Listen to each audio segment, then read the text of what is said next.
So, as a short recap from last time, we had our two wonderful Night Sisters have teleported from the Shrine of the Endless Waves over to Weik through the mysterious use of some kind of sword. Well, the two natives of Weik, Najuki and Alanik, have fled the southern part of Chrysoval Peak out into the Madlands. And now the party has set out to go eventually make the way to Westlake Town to find better civilization and reconvene and decide their next path. Is there anything else I'm missing or needs to be added?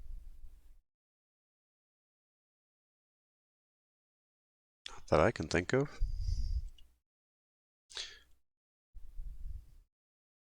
Yeah, I think we're heading south. We're heading south. Yeah, hopefully things don't go south. Wink, wink. On that one. Little did we know that this map is actually upside down, and south is actually polar north. You're not supposed to say the wink wink out loud. Wink, wink. Choo choo. Chugga, chugga, chugga, chugga, chugga. So when are we killing the NPC? Save both our sanity and the GM's. Right fucking now. Boy, Kill him. you don't like the accent, mate. Harvested for parts. We just need what's in the data bank, right? We don't need the rest of it. No, we traded with this thing. It's probably okay. I don't know.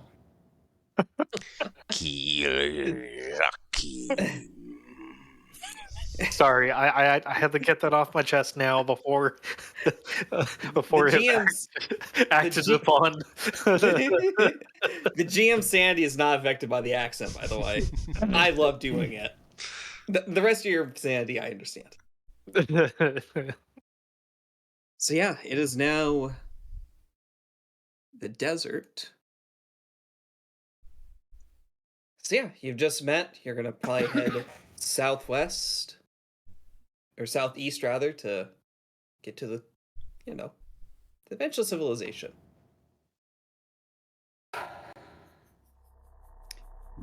Any discussion needs to happen before we start moving southwest or southeast? Shred, remind me. Did we think to did we find climbing gear and stuff when Groka and I were coming into the Madlands, or? I believe Groka has a climbing gear tool. I have. Okay, yeah, that was only one. Let me check here. Okay. I have Destiny? a rope. He has a rope. Okay. He has a rope. I have a rope and a knife, so we can make climbing gear. And 2 beast calls. Magical beast calls. Should we perhaps roll Destiny, GM? Yes, we should roll Destiny. Yeah. Probably a good thing to do. Needing to hit prompting it first to see how it goes. Yeah, off to a good start. Yes. Oh. All dark. Oh no. Oh yes. Oh yes. Well, if you think of it this way, if it rolls all dark, then there's nothing for third point to go to. So, It's okay. He steals our one. He stole the one light. He gave it and stole it. The darkness must not be breached. Oh jeez. Oh, it's no fun if I hoard all the points. It is fun to have most of it, to spend it willingly, though. License, bad omens. What? Speaking of, you two, pointing towards Graka and Zale. where did you guys exactly come from? You're native to this planet, but it kind of seems like you came here without a plan. Kind of peers over to see if he has like some hidden backpack he's not aware of. Well, that's not entirely inaccurate. We were camping out in the what the fuck is the forest called? Out of character. Fuliginous? Fuliginous, thank you. We were hanging out in the fuliginous forest over there, and then circumstances necessitated that we leave. And then I got kind of caught up with the whole stars falling thing and wanted to check it out. And here we are. And how long did it take you to get here? From, say, the beginning of the desert? It was an hour or two, wasn't it? Yeah, it was probably a good, like, 3 or 4 hours. Oh, yeah, it was a few hours. It was a bit of a trek. Old mate looks at his map, looks at where he thinks you guys are coming from, which is, you know, that huge mountain with the forest. Boy, something ain't adding up, but, don't know whether I'm got my initial location wrong, but it seems to, my location... You guys travel very, very, very fast. Well, we were in a bit of a hurry. Well, you seem to be traveling faster than a speeder bike. You don't have speeder bikes, do you? No. Oh, this world crazy. Well, dilly-dallying won't do too much, so... Let's see, I think I still have my leftover climbing apparatus rope over here, so... Well... You wouldn't happen to have any spares, would you? Nah, just the one over here. You know, I'm traveling solo, so it didn't make much sense to pack a second one. And the backup, well... Didn't survive the crash, unfortunately. Rope fried. Cut in half. I don't suppose that the two of you, pointing over the Night Sisters, managed to find anything that could serve as climbing gear while you were going through that salvage, did you?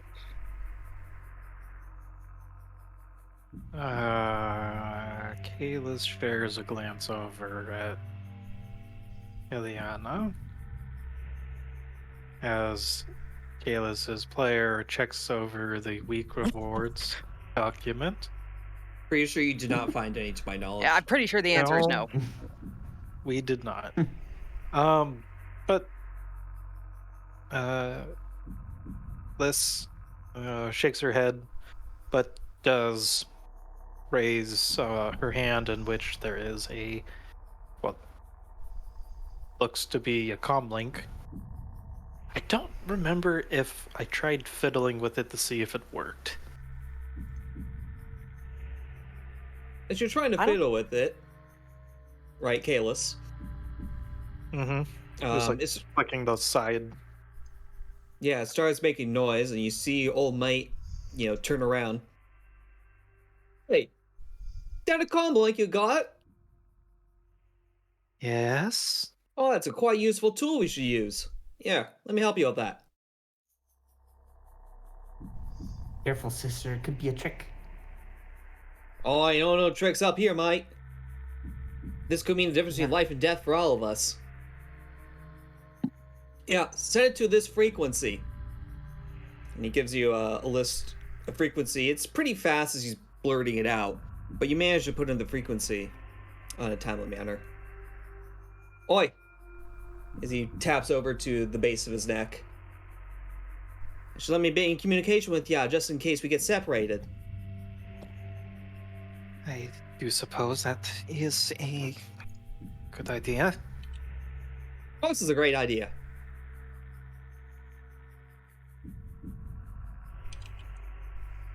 Heck, you might be even using this battery more than I do, as he pulls out the droid battery that Ileana traded him for. Just in case for some whatever reason it runs out of battery, but I think this is one of those models that It's a fancy word for it, but basically charges as you move. Oh, kinetic charging. Yeah, something like that. So I think you probably should be good. You know, buying some, crazy dwarf or something smashing a hammer against it. Don't see any reason why it can't work. Range is a little, shorter. If you can't see the person, or think you can see the person, you might have trouble communicating. What? Who else is on the frequency that you gave her? That's myself. Insight that's check. just okay. Sure. I'm sorry. Yeah. No, actually, that's a perfect. That's a perfectly valid use of doubting. Can I have you Insight make check the droid. a 3 purple, 1 red vigilance check? Holy crap! While he's doing this, Shred, is this comlink something that I would have ever seen before? Yeah, you wouldn't not know it as a comlink. You might call it a sending stone in your people. Okay. Before we get to that, let's start with Kalis. You have a little doubtful at first with. Didn't need to do Oh the wow! roll. Oh my god! Were you also doubting the veracity too, Ilyana? Of course. What is Okay, this? just making sure. Just making sure. I forgot it. Can I have his? Can I have Ilyana's advantages? No. Oh wait, shoot. No. Nope. You guys did it differently. Ilyana, you still doubt this droid. That droid behind. Well, I mean that was gonna happen whether I made the roll or not. Exactly. So nothing. No changes there. No change. Okay. You have some advantage. Nah, I Start failed with the that. roll. Right, you failed the roll. Do you have any strain? You could probably use it to cover strain. No. I'm good. Okay, sounds good. Kalis, you have your doubts first, but you didn't. The best way to describe it is that your previous doubts or other suspicions do align with the fact that this droid is operating alone. Because he's alone, he feels it's best to keep in communication just in case. The fact that the comlink communication is so long would suggest that it would be very difficult for someone to know to hop onto that frequency. If that makes sense. It's not something someone could guess or even, extract very easily. It's like having a long password for your computer. The only way someone's going to break into that is to basically break open the password manager, so to speak, of this frequency. So with my layman's understanding of how comlinks work and also the general demeanor of this droid, there is a 51% chance as opposed to a 49% chance that he is lying. Got it. There is a statistical... You could continue to have your doubts, but there's not much reinforcing doubt. It's heavily weighted in the trustworthy direction. Correct. Yes. That is a little bit stressful, so I'm just gonna make the note on the 3 threat there and keep that for later. 3 threat. The sun's getting to me. Yes. The sun's getting to you. Bad for my complexion. Yeah, you're gonna take a setback for the rest of the session on your vigilance checks. Oh, What happened? wonderful! No, I that got doesn't him make for 2 any seconds, sense. and he's got a permanent setback for the whole session. No, that doesn't make any sense. I'm trying to think about what would be a good threat. He knows the droid isn't lying. But I know what the threat could be. You start to notice that night is falling pretty soon. So you're gonna need to find some place to camp out. Monsters come out at night mostly. Mostly. Boy, how long are these days on this world? Feels like it's been sunlight forever. I suppose we arrived when sun was setting. Yeah, Zale, you would know that it's a 30-hour rotation period for this planet. Okay, yeah, I was just trying to find that. That's something that I should know. Light is fading quickly. We should leave. Koyor Star Corpse.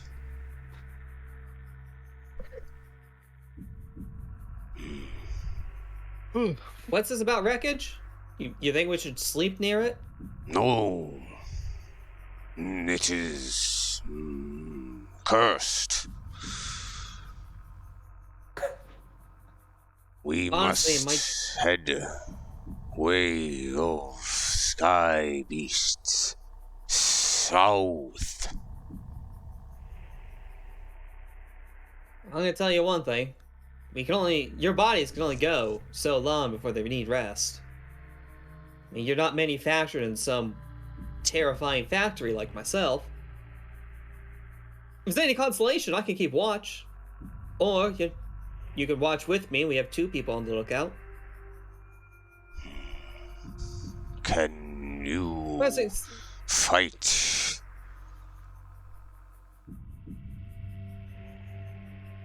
What can you do against Upe Lanunaka? I'm sorry, what was that last word? Yeah, Chuck. What was that last word that you said? Supe Lakunaha. Oh my god! Trig, you're killing me! Both in character and out, I need to start making a dictionary. I have one. There's I'm one. not going to make it through.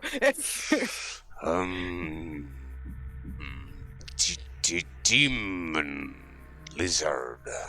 They own this land, Scar World. Oh, the demon lizard. Yes, right. Demon lizard?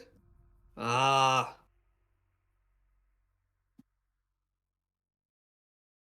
Well, if there are anything other lizards I know, those star corpses, as you're referring to it, might actually be our best shot. Latent thermal signature might actually protect against yours.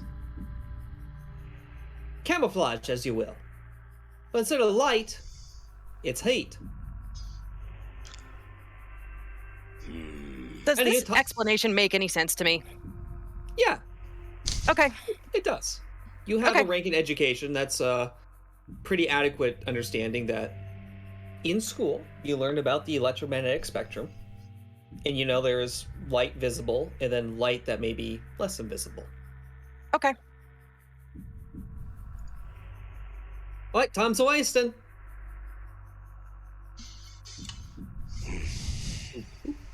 At least get to some higher ground. Based on what I can tell, this is a low ground. And there's no reason why you should have the low ground. Groka, at this point, has stooped down and is taking some of the sand and dirt there and using it on his hand, kind of like dusting himself, covering himself more in the sand. Yachak. Do same. Okay, if you think it'll help. And she just kind of gets down and starts doing the same, just covering herself in dusty sand. Takes a little bit of, he's got a water skin that is still full. He takes a little bit of it and uses that to kind of wet some of the dirt, so it cakes a little bit more like mud. Not a lot, but... Well... Mask scent.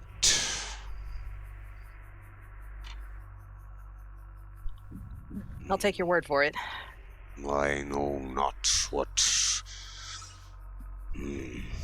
metal man speak of, but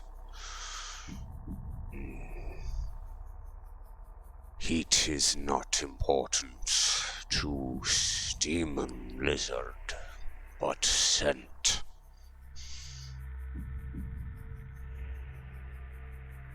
I have enough of a working knowledge about the demon lizard to be able to guess whether old mate's assertion about heat signatures and stuff would be an accurate way of assuming that the demon lizard would track things. Yeah, you're gonna give me a knowledge xenology check. I just need to double check what difficulty that would be, because that would be pretty challenging in the sense that you know, no one's really like, hey, I got this giant demon lizard for study. Hey, you want to see how his eyeballs and nose work? So I'm just consulting if I could just find where. Okay. Sure.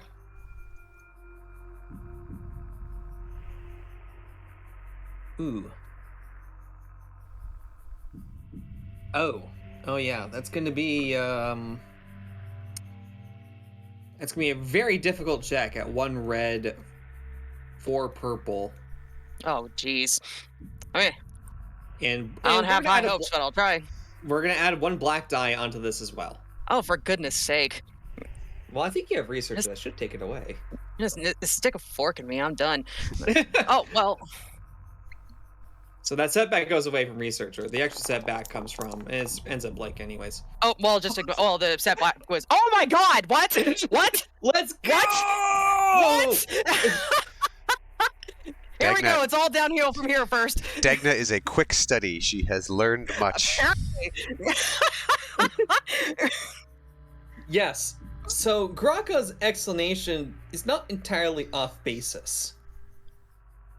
From what Jors has explained to you in your much time with him, and what you've heard snippets, especially from adventurers coming into to and from Bossport,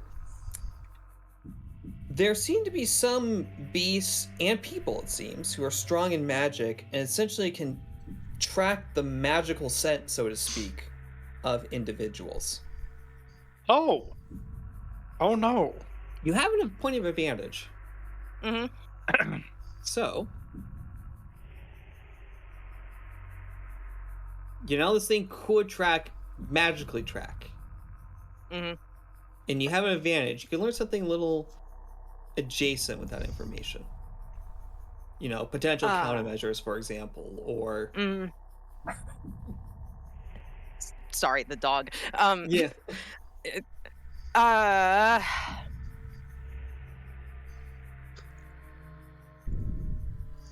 I guess given that we're out in the open right now, could my advantage be that I have some kind of idea of how to best travel in a way that won't attract this thing's attention?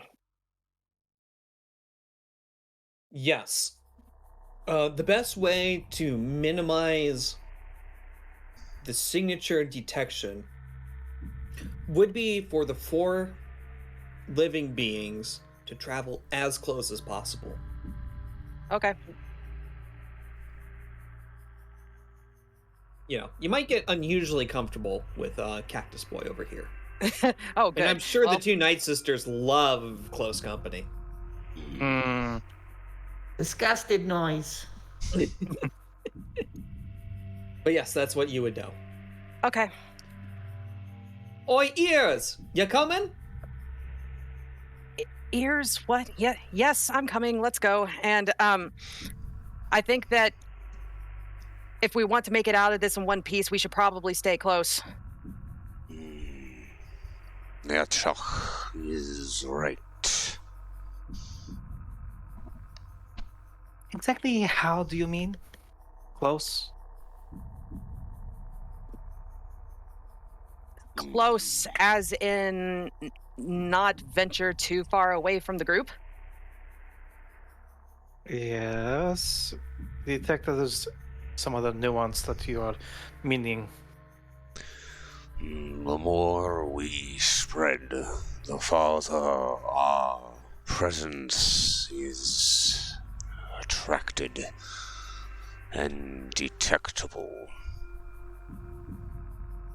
Staying close masks our size And correct.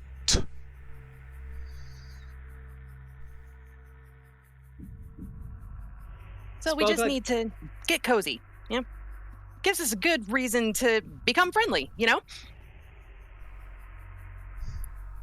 Well, I spoke like a true Tuscan raider. He is. Thank you. I guess. Hey, bro.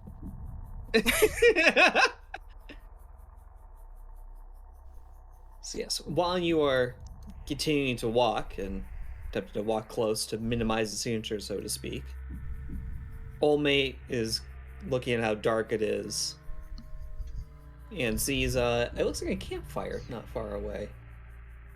Or what you think may be a campfire. The reality is it's more of a temporary but abandoned shelter that looks convenient for the night. Ooh, convenient. So let me drag everyone there. And here's hoping I actually configure the lighting correctly. Yeah, I did. Okay.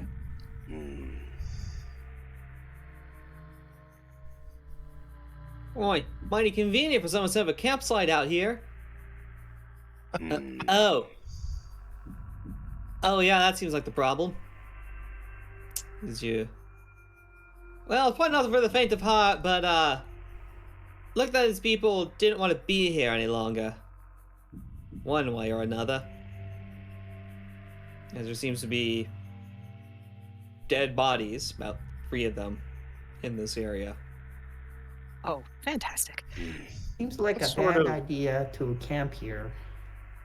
Well, your bodies are gonna start giving out soon enough, and frankly, this seems like the safest spot at the moment.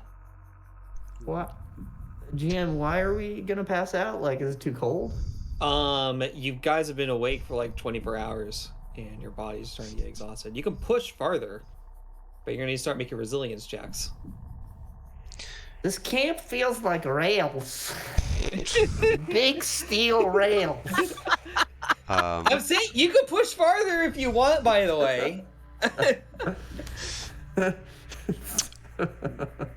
Groka is going to look over the bodies. Can he understand how they died? Are there any like visible cuts, weapon damage? Is this more teeth marks? Oh yeah, you don't even make a check. The answer looks pretty obvious from what you can tell. It looks like these people got stabbed in the heart, and there's be some kind of viper blade, between the 3 of them. What kind of blade? A Oh, vibro blade. They just call it viper blades on this world. I would like to search around, see if we can find anything. Yes. Why don't you give me a 1 purple perception check, Ilyana, to search around. Groka will do the same. Yeah, Groka, why don't you give me a 1 purple survival check? All right, Ilyana, can you roll me a d10? Jeez Louise. There's all my success. Just slash R it roll? 1d10. Miss, man. I would like to 6. look for tracks leading out of the camp.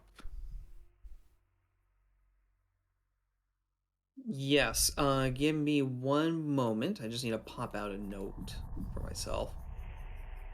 Okay.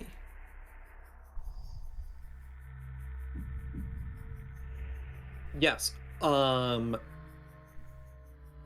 Kalis, when you're looking around for the... as I'm multitasking, like I should open up a core rulebook while I have it. Okay.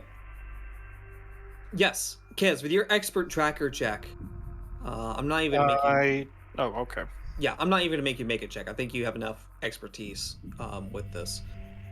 For what you can tell, it looks like these people came from this crashed ship, set up the tent, and then never left the tent. Hmm.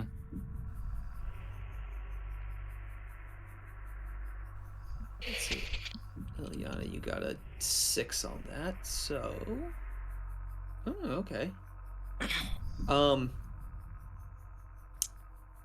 Lucky you. Ilyana, you found, if I could just find the item.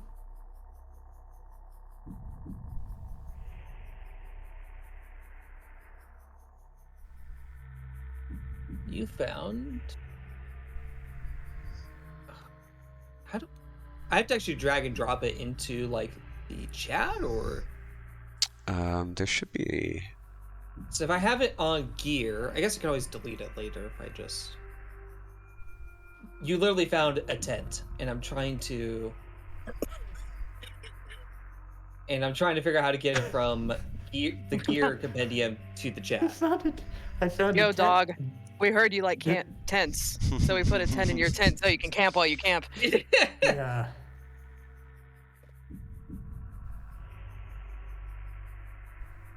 But yes, you found one tent, so let me mark that. Is it in the gear description? Yes, it's literally just called tent. Ilyana found. I don't know if you can like drag an item directly from a I got it. compendium to the. Yeah, I just did it. Guys, I found a fucking tent. Well, it's a perfectly rolled up and wrapped one. The one that's above you is kind of run, like a better word.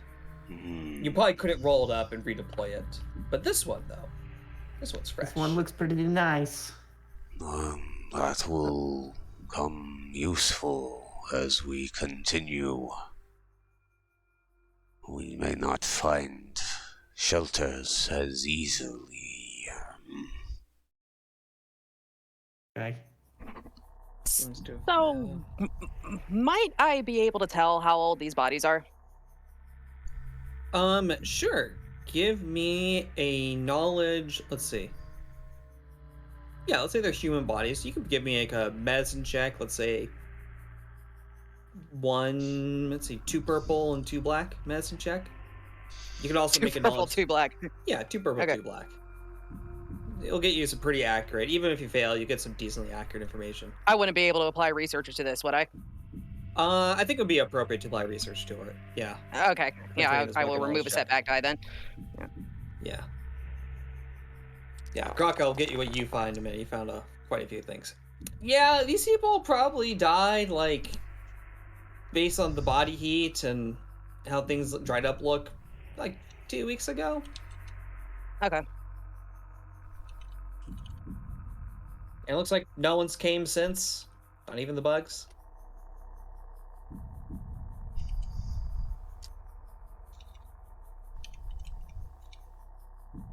Right, Graka, you found a ton of stuff. Why don't you give me 7 d10s? What? It helps me find out. You're not going to usually get 7 items, but it'll help me find out what's most important. Oh, okay. One. Last bit, Yep. Dogna, can you roll me a d10 while you're at it? Sure. Okay, you got that. That is perfectly average. Mm. As all things should be. Okay, so let me make a note. So,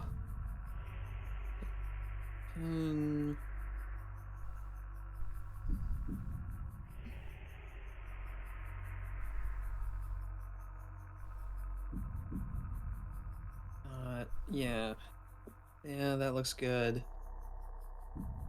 And as the GM is loading.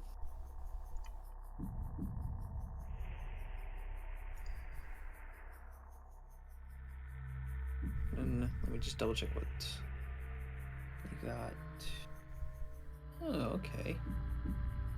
That's gonna be interesting, for sure.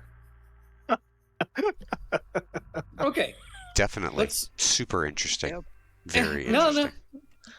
Well, it's based on how your situation's working out. So, Graka, probably the first thing that comes to attention is you find 2 sets of climbing gear, nice and stowed in the bag. So I know you guys were desperate for some climbing gear. You were able to find some climbing gear. Yeah, that's nice. Yeah.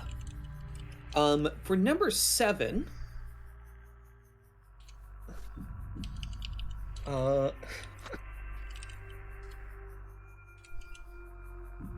You find. Can you roll me a D100? I just need to see whether you're above or below 50. Oh dear. Very below. Okay. So you look, and there's a pretty much a heavily sealed box. And it looks like it's for some pretty advanced metallic. The symbol is very, very strange.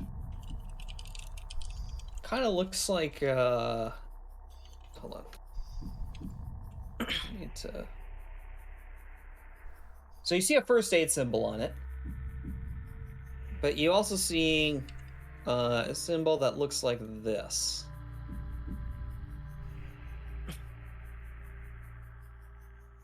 Zale, you recognize what the symbol is. It's pretty obviously a heart. Mm-hmm. And so, based on the description, it looks like you have found a cybernetic heart, all nice and cleanly packaged. Okay. And then finally, Grok, I need you to roll me another D10, please. There's one last package that looks very, very heavily locked up and secured. Its labeling's interesting. Oh, okay. Rolling Okay. sevens tonight. Yeah, no, this is Lucky good. 7. Lucky sevens. This one might be a little bit. Groovy.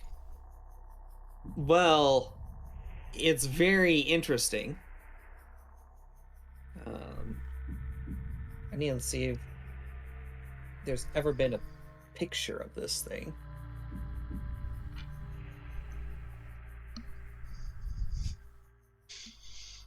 No, because that might be even better. So, yeah, you finally, fortunately, the key is nearby. It is on one of the corpses. It had a key for this. And, let me see if that...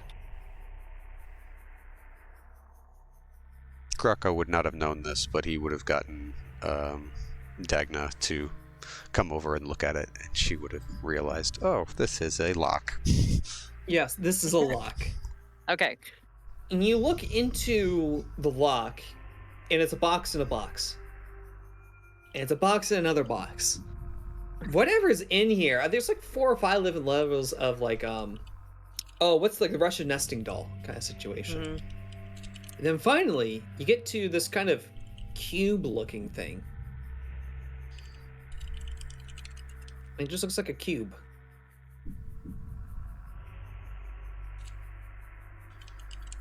There's some magical energy, Graka, that seems to be emanating from this cube.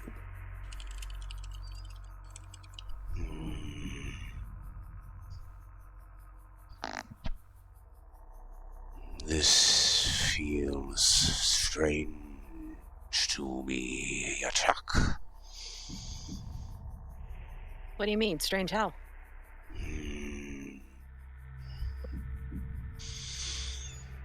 The Equally sense magical. of Leika magic.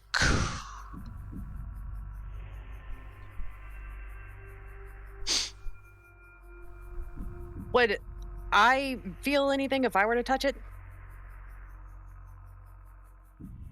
It looks like a box. Mm-hmm. But Okay. your senses, however, like your visual senses, you feel like something's ever so slightly shifting every now and then. You could feel this if your eyes could see vibrations.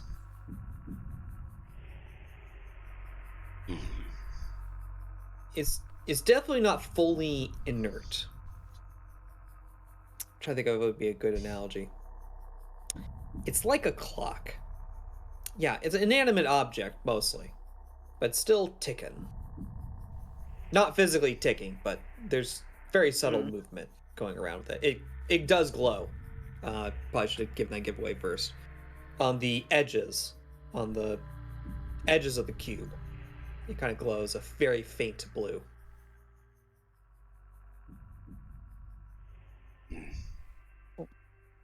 Well, seeing as it was in a series of boxes, maybe we should just leave it there for now until we figure out what it does. I agree. Oh my god, dog, will you shut up, please? And he'll like put it back in the box within a box. In a box, in a box. Won't in a take box. all of the boxes within a box. He'll probably just take like the first layer. Yes, it would be an encumbrance 1 item in that case. Okay. If you put the cube in the singular box. Okay. And that is a to-do homework for me, apparently. With that, Graco will start kind of moving around the site quietly, like picking up some of the larger boxes and dragging them into more deep inside, basically making more of a wall around a smaller but more defensible enclosed location, more like in the fuselage of the broken ship, not less so out under the tent area. So he'll be dragging these and quietly working.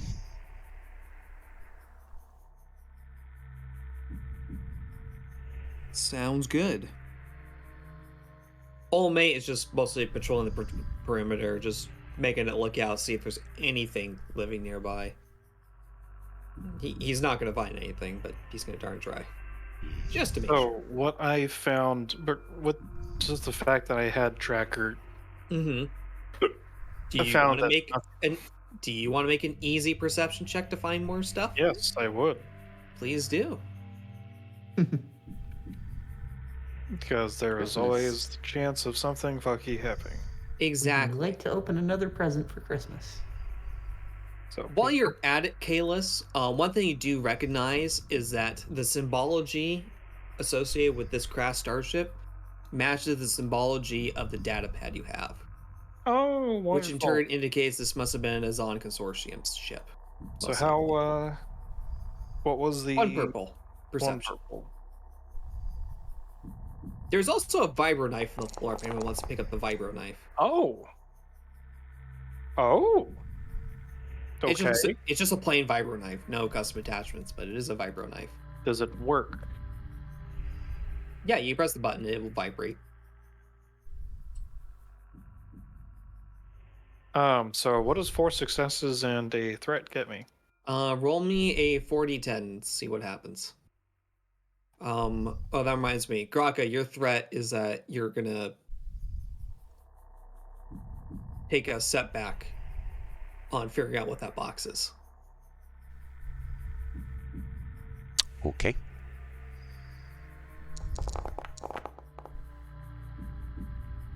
So you got Wow, that is garbage. 3271. 327. Okay.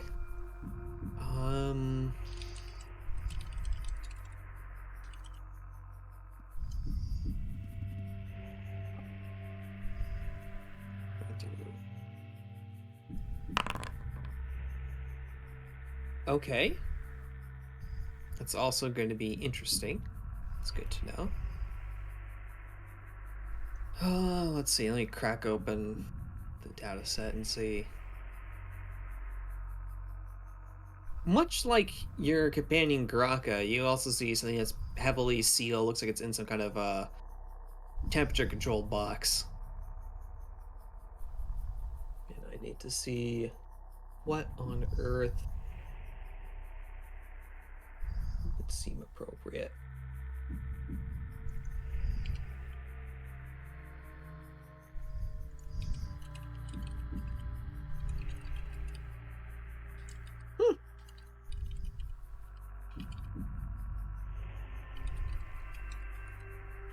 Okay, that could work. That could work. So wait for the GM to load up to see what would be.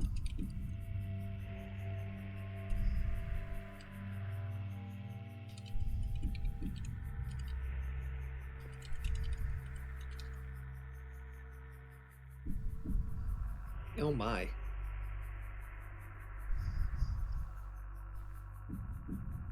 Ooh, no. I'm thinking of like, okay, which seems like more appropriate for what the Zon consortium would have. That would be relevant. Oh. Suspense. I know, suspense is the GM's like loading. Okay. Yes. Then you look into the case. You open it up, you see the puff of vapors come out of it. And you see, honestly, it looks terrifying at first. It looks like just a mess of wiring. Just an absolute mess of wiring. And it looks like kind of could go everywhere. And there seems to be some kind of small control box in it here. And what you have found, you wouldn't know exactly what it is yourself, but you found some revenant wiring. Revenant or revenue? Revenant, like ghost. Oh, that sounds not ominous at all. Yeah, not ominous at all.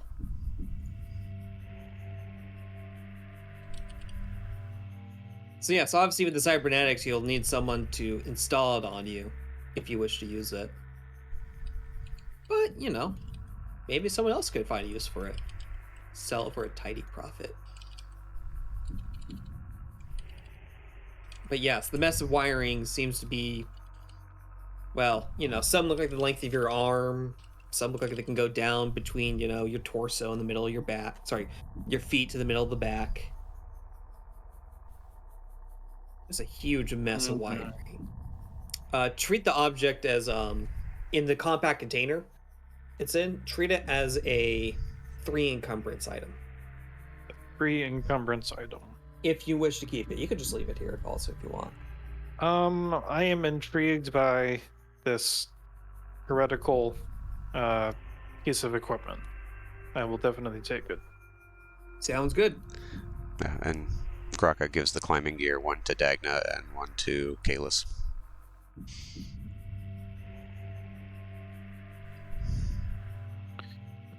Thank you.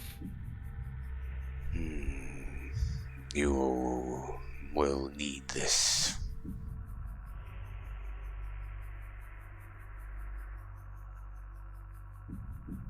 Perhaps you and your companion can share.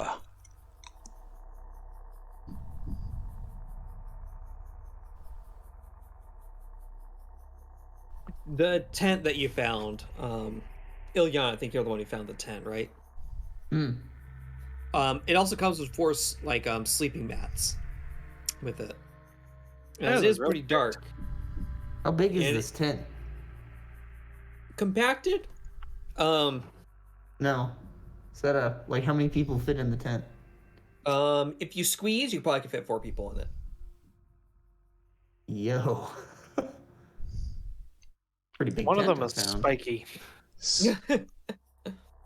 Well, like I say, it'll be a tough squeeze though. But you could fit 4 people if you need to. You just gotta get cozy to find the unspiky bits. Yeah, the whole apparatus you can put on your back. The thing that really takes up more of the space is really the 4 mats, essentially. Because sleeping on hard ground sucks. Yeah, it's not gonna get late.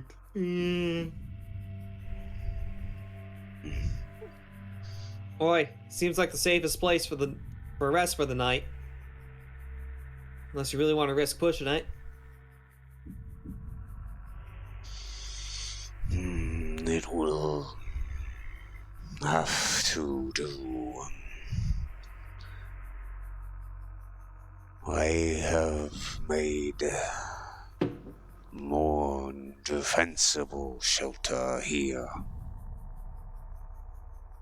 And points to all the boxes and wall he's kind of stacked up.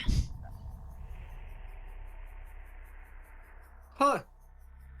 That you have.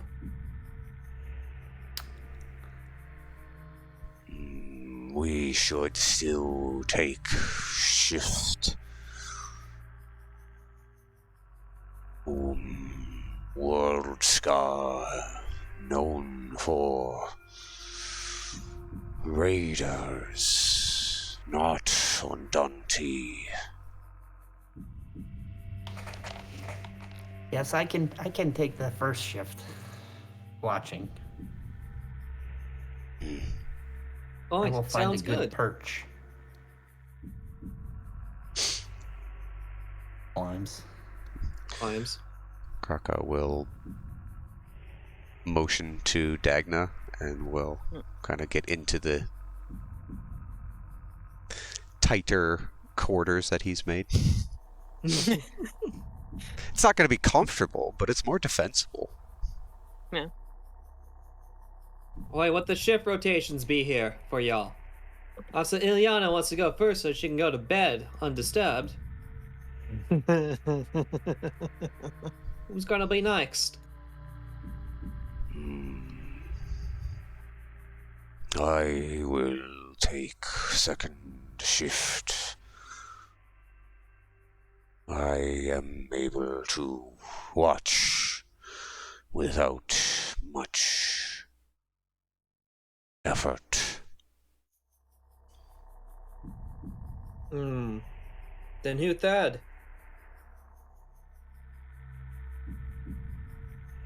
Looks Dagna? over Kailis? looks over at Kalis. I suppose. That Ears over here is just getting up early. Alright. Why are you calling me ears? Kind of points over to your ears generally being larger than your average humanoid. Plus, you seem to be listening pretty well. Studied a lot in school, didn't you? A fair bit. See, I knew you were all ears. Don't like this girl. Head. Shaking heads. Oh, goodness. Mind him not, your Chuck. He is merely foolish.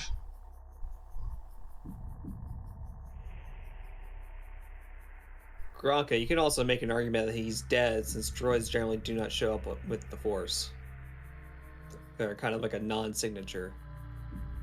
Yeah, I mean, he basically, in the same way that he would see the shelled ones, you know, normal people as weird, he sees this as extra weird, but knowing that the shelled ones wear metal, he's not actually that weirded out by the fact that there's one walking around and talking. He's just assumes it is something the shelled ones have made.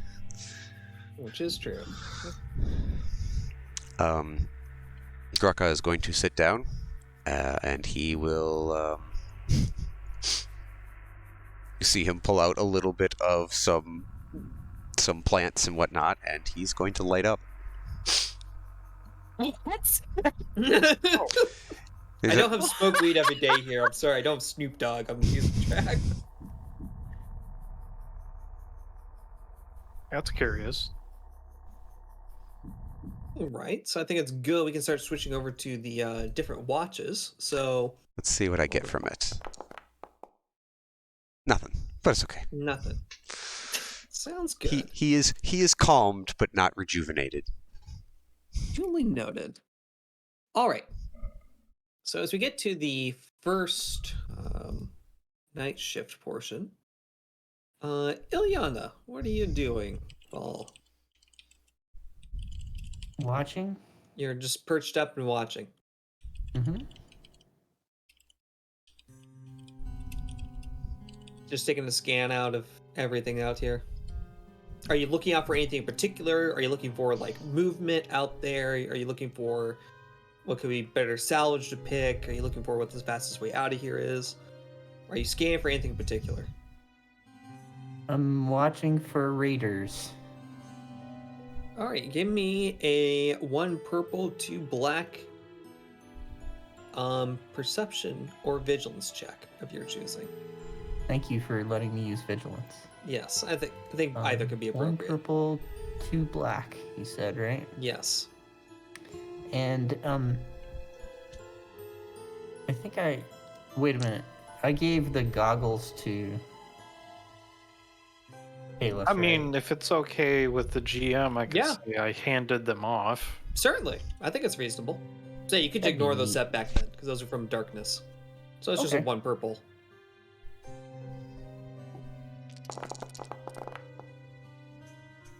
Yeah, you could confirm beyond a shadow of the doubt there is no raider activity. As far as you can see, it looks like you can see for kilometers and kilometers and kilometers.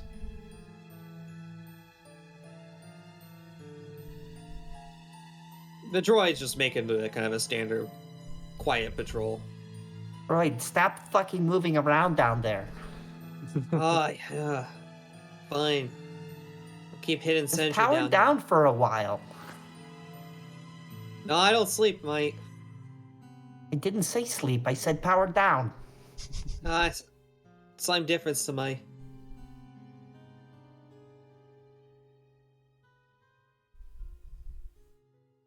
Guy just hides inside the tent and just watches. Glowing eyes. Glowing eyes. I take it you're not the conversational type. You talking to me? Yeah, talking to Ilyana. He really needs to climb up there if he's gonna do this. Otherwise, I feel like he's gonna be shouting and everybody's gonna be like, shut the fuck Yeah. up, we're trying to sleep. And be discreet. Yeah, be discreet about it. He is going to wave over. He's going to gesture that he's going to use some of his climbing gear to climb up close and closer where Ilyana is. Climbing here. What are you doing, Droid? I don't need your help. No, I just want to understand a little bit more about you. We're trying to get off this world. Alright, well, when I get off this shift, I will come down there and then we can talk and what is the spiky one's name again? Can take my place? Raka. Raka. So if you want to fast forward to talking, that's fine. Yeah, we'll fast forward to talking. Your shift's up. Graka, your shift will be starting as Ilyana. You get down from that. You report, obviously, no activity so far, so. Yeah, just trying to understand everyone better. Figure this might be the best opportunity, especially since we're the only living things for, what, 30, 40, 50 clicks? What do you want to know? Well, I think I have an idea of what you are. But I would like to know, I guess, how the heck you got here. Like I said, I've crashed here via starship. You kind of just materialize, and you don't seem native to this world. I think we were transported by the Force. By dark magics. Probably just tilts his head 45 degrees to the right. Understandable. Is it? Of course. The Force supposedly is a very powerful magic field. You meet a lot of travelers that tell you that they teleported from somewhere else from the Force? You want to be the first one I know. Really? Yeah, if you can believe it. You would hate the guy, though. Bald, he's got like these, he gestures towards his eyes, believe it. Oh my god. Bloody fangs underneath it. Yeah, he's a mucking asshole. Universe would be doing a favor if you got that knife wherever it went stabbed in his heart. Something tells me he would just pop up again. You're not wrong, mate. You're not wrong. So you use magics. You seem like some kind of humanoid. Although I'm pretty sure I could confirm once I ask you this question. Jedi are fucking useless, aren't they? What do you know about Jedi? High and mighty people. Think they're communing with the way of the Force.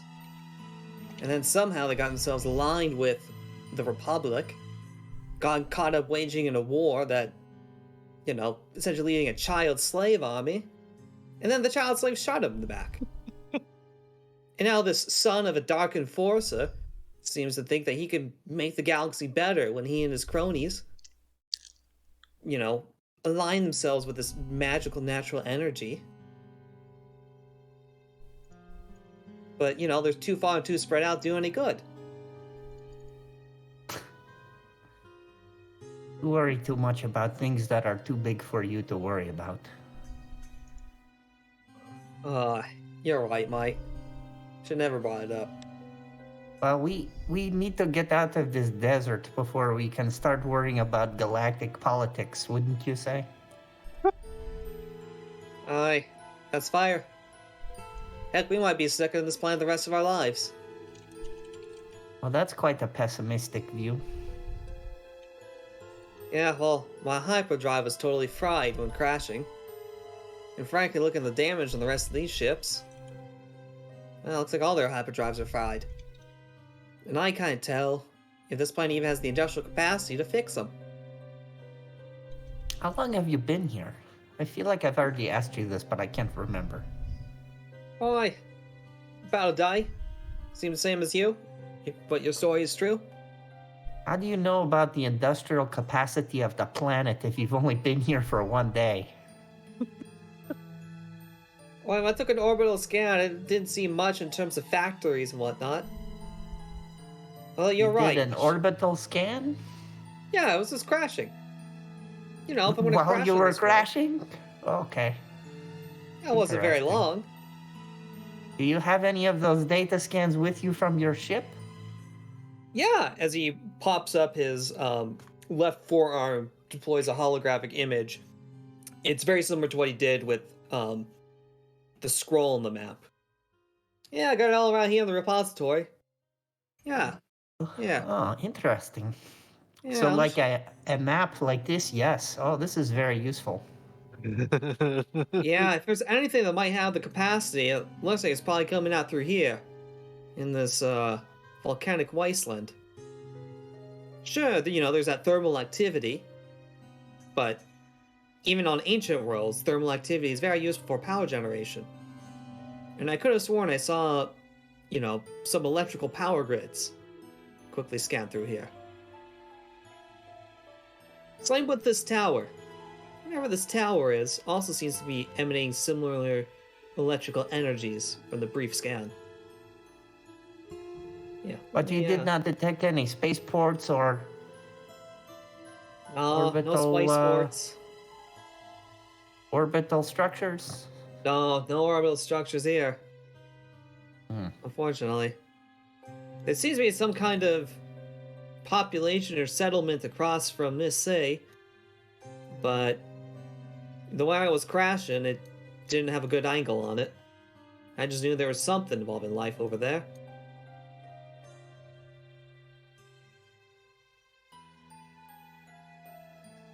Okay, well, this is all very interesting. I'm going to go to sleep now. Alright, please rest up, Mike.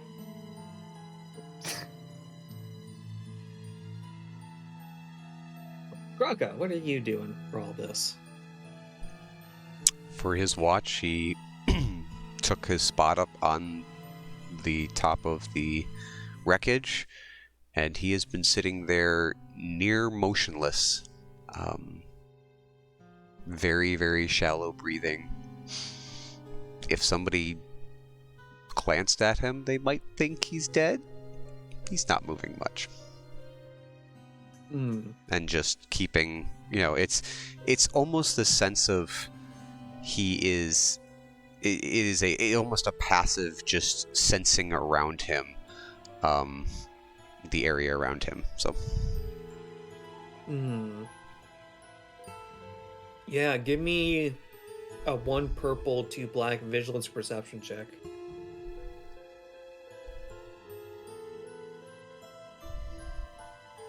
Would we pass off the goggles between each other? I'd be okay Oh, with yeah. that.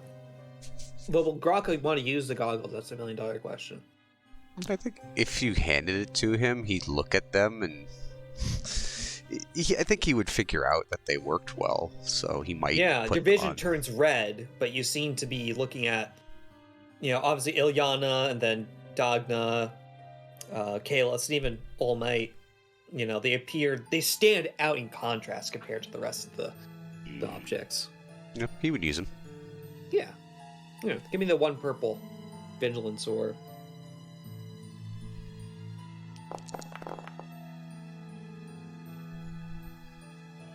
Yeah, you can confirm beyond a shadow of the doubt that Deception? You are alone. That was supposed to be perception. It's the same dice. Yeah. I I didn't even deceived. know, I honestly. deceived everything. I've been Palpatine all the time. Somehow Palpatine. Somehow, Palpatine returned. As a spiky cactus. So yes, appears to be no activity. You see Old Mate's kind of coming up near you after kind of just doing a brief look about. Oi, Graka, was it?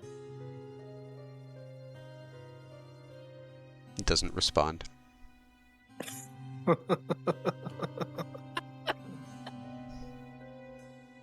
Oh. The droid kind of just looks at Granka. Ah, interesting.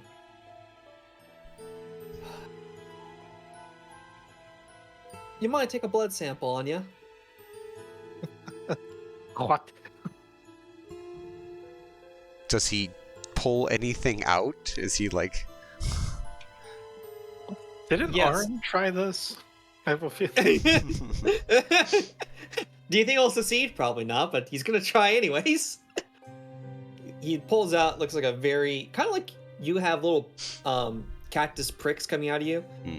Looks like a very similar object just popped out of his left forearm.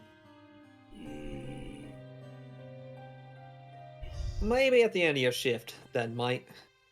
I'll let you be.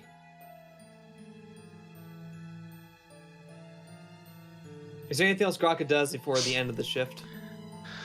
In his just searching, Mm-hmm.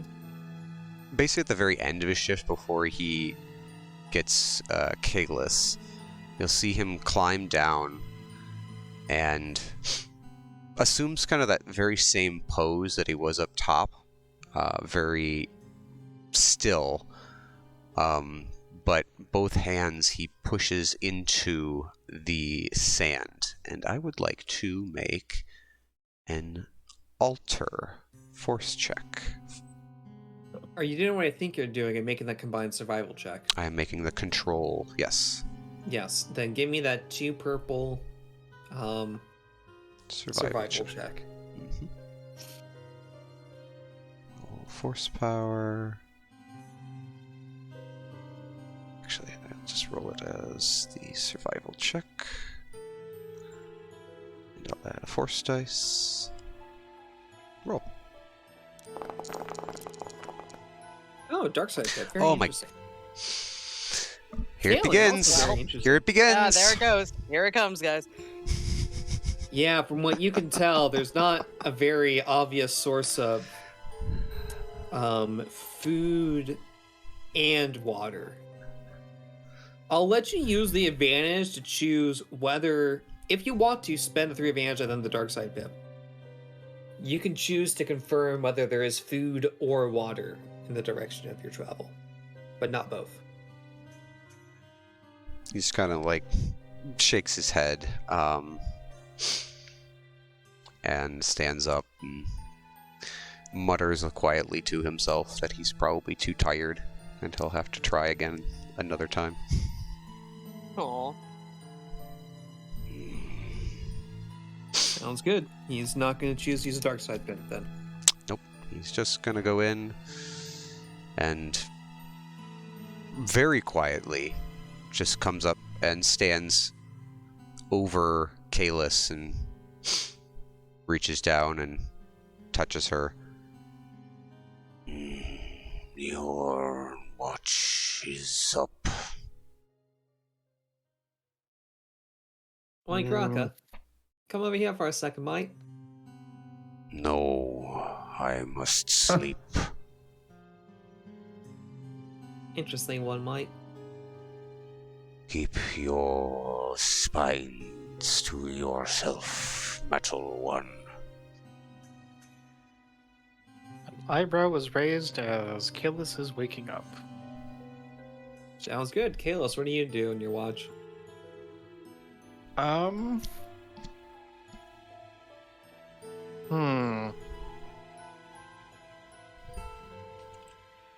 Well, collecting the hunting goggles for my watch, at least she. I want to see. I want to mess around with that data pad. Sounds good, yeah. You open up the data pad. Seems to be fine. Something definitely catches your interest. In the header of the data pad of the last records opening, it mentions Dathomir. Time frame a little bit before the Battle of Yavin, before the first Death Star was destroyed. Oh, really? Yeah. And there's no encryption on it at all? It's just... Nah, it seems whatever encryption was there, it's just kind of blah. Data's a little bit corrupted. It's not like 100%. So it's basically left on open. Yeah, it's basically... Sorry about that. There's a fly in my room. Yeah, it's basically been left on open. And while there was some wear and tear from the environment, so some of the words may glitch out and have like that cursed eldritch font that I think trans, you currently have a kind of variation of it where the words will blend into each other. Guess is the best way to describe it.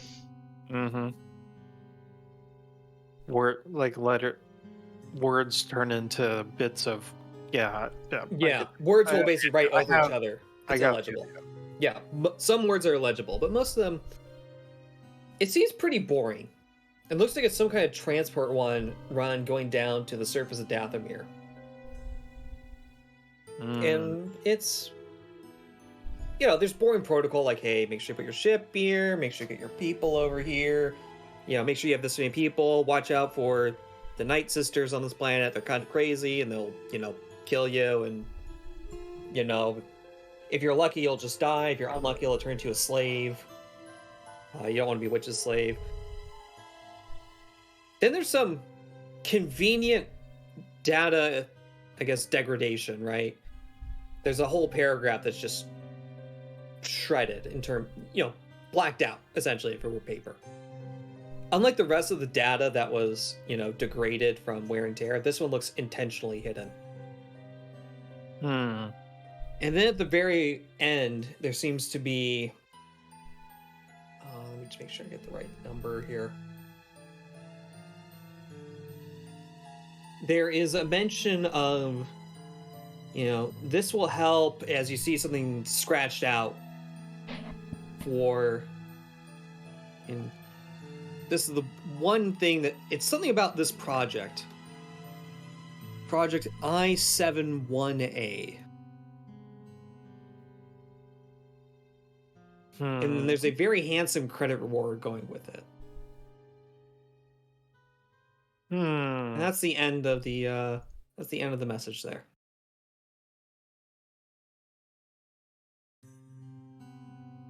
Here it is.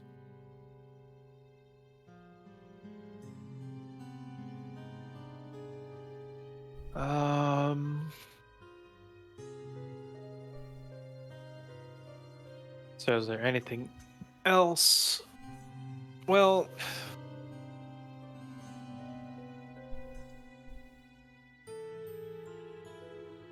I figure that sleuthing through the data is something that a certain new acquaintance might find more interesting.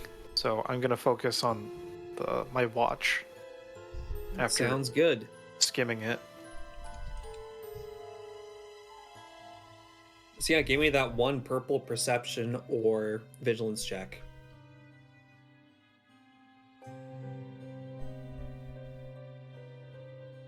Oh, yes.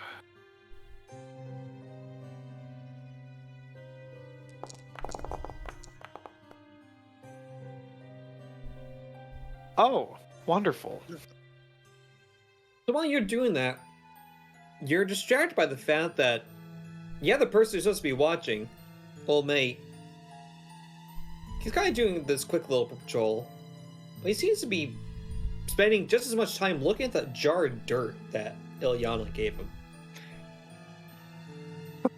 He's doing something with the jar of dirt with his left arm. So he's scanning it. You're distracted by that. Right. What Aren't are you supposed to be doing? on watch? You're supposed to be helping me, and whatever the hell you're doing is... Aye, well, seems to be nothing out here, mate. So I figured I took the opportunity to look at this dot. It's fascinating. Huh. Yeah, you wouldn't believe it. There's midichlorians in the dot. Blink.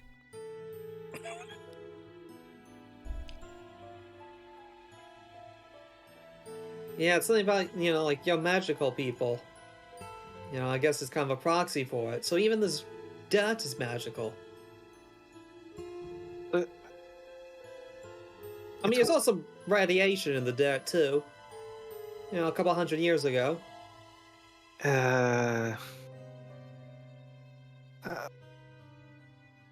Look, Hylas.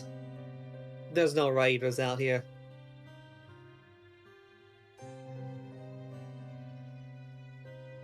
Yes, but there are supposed to be those giant lizards, right? Take a look at the sky right now. You see a giant fucking lizard out there? No, I suppose not. I failed my perception check. Now, fuck's a perception check, right? You think we're playing some kind of tabletop role-playing game here? Stop the meta, it's too much. You don't want me to answer that question? Could you imagine I have this terrible accent because some other person finds it funny? Bloody hell, it might actually be accurate based on the designer. What is your AC? I think it's just AC 10 here because I have a +0 to my real life dexterity. Actually, Anyways. it might be -1 at this point, given how clumsy I am. I would like to burn all of my AC to add damage to my... Oh no. Anyways,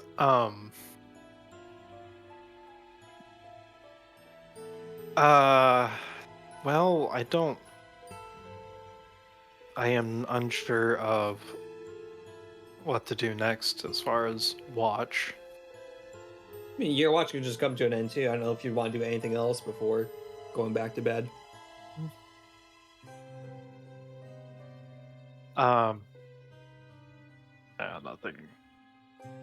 Nothing comes to mind.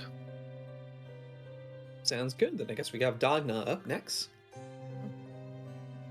Oh, actually, if I was waking up Dogna, I would hand off the Zon Consortium thingamajig. Yeah, datapad, yeah. Yeah, you like technology, right? I like anything new.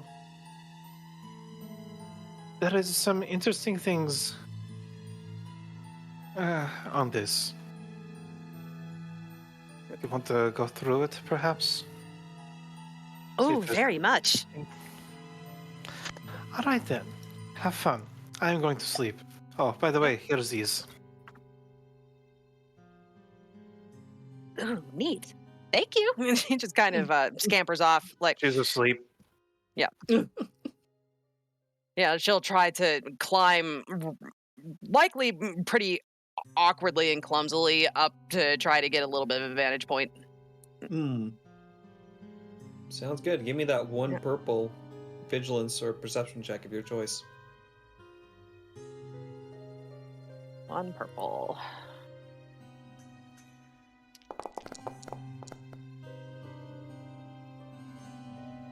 Yep, from what you can tell, no raiders, no flying demon dragon flying in the sky. Cool. You had enough time to start looking at that data pad. Yeah, I'll take out the data pad, and I imagine that it's mostly Greek to me, for lack of a better phrase. But yeah, I'll... There seems to be this weird group called the Zon Consortium. They seem to be acting as this intermediary on this. Sounds like a fantastic world of Dathomir. You know the Fuliginous Forest, is a deep, unending forest. It kind of reminds you of that, except maybe a little wetter.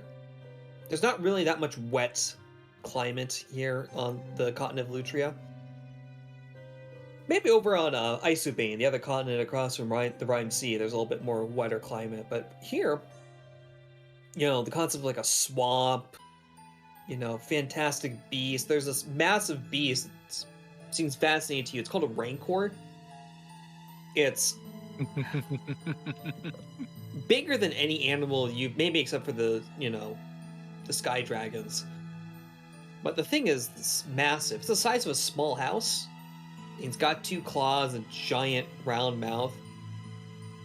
Seems to be able to digest people whole. It's definitely a terrifying creature that they need to watch out for. And then you could probably start recovering some of this data if you're willing to make a computer's check. Oh, sure. I'll try it. Sure. Give me a 2 red, 1 black computers check. This will be great, guys. Do I have any purple in that or no? No. I think it should be fine.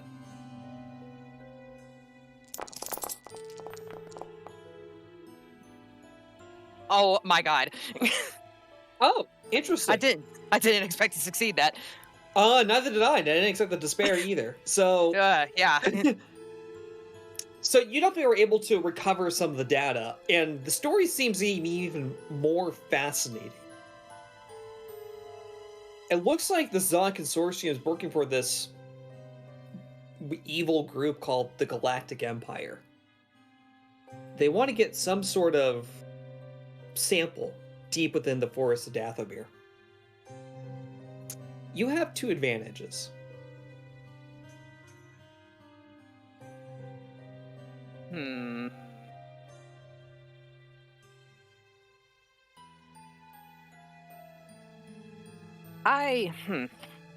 What would a good advantage be? You can ask for additional details from the story.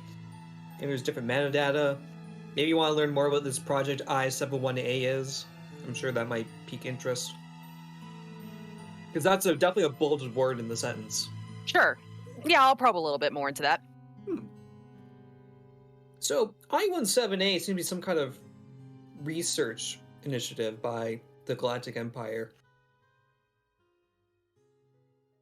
In an attempt to create physical immortality. But not in the traditional sense.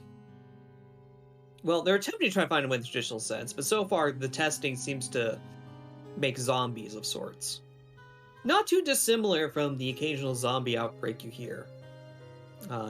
Especially down south near the Sunray Citadel. There appears to be an occasional zombie uprising. And the description between... Just the occasional. Just the occasional zombie uprising. Yeah. The similarities between what I-71A is trying to... currently has results so far, and what the zombies you have seen, it's a startling comparison contrast. You have 1 more advantage to spend.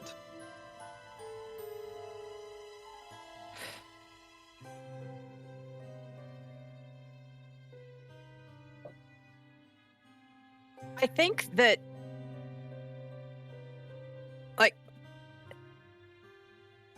given the fact that I have this grimoire on me that lists all of these beasties and stuff, I'm really interested in this Rancor. I think that I would want to try to figure out more about this Rancor if I can. Ah, yes. Let me see. 1 advantage. I say 1 maybe.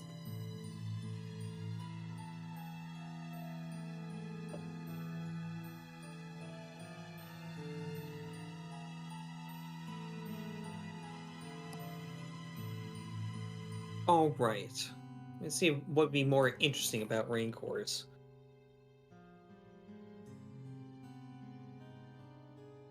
So Rancors, despite their beastly appearance, do seem to be as intelligent as, say, like a wolf or a bear. They're not totally mindless, and if you're able to, and it seems to be based on the story that the Dathomirians are able to, you can tame them and ride them like a beast of battle. And there's also various subspecies of Rancor. Probably the one that's to them, there are ones you don't want to meet, are ones like a jungle Rancor, one that's evolved more for jungle-like world. Seems to be more focused on having like hardened armor compared to your average Rancor, which is already pretty resilient to, they call them blasters. And they call them blasters, seems to align with what you hear, what you call sunspitters. Mm. And one that seems to be just mentioned casually once and then never brought up again is an undead Rancor. Oh, Oh, that sounds terrifying. Okay. Yeah, apparently these things, at least on Dathomir, there's claims that, yeah, I killed a Rancor and it came back to life. So they ran the heck away.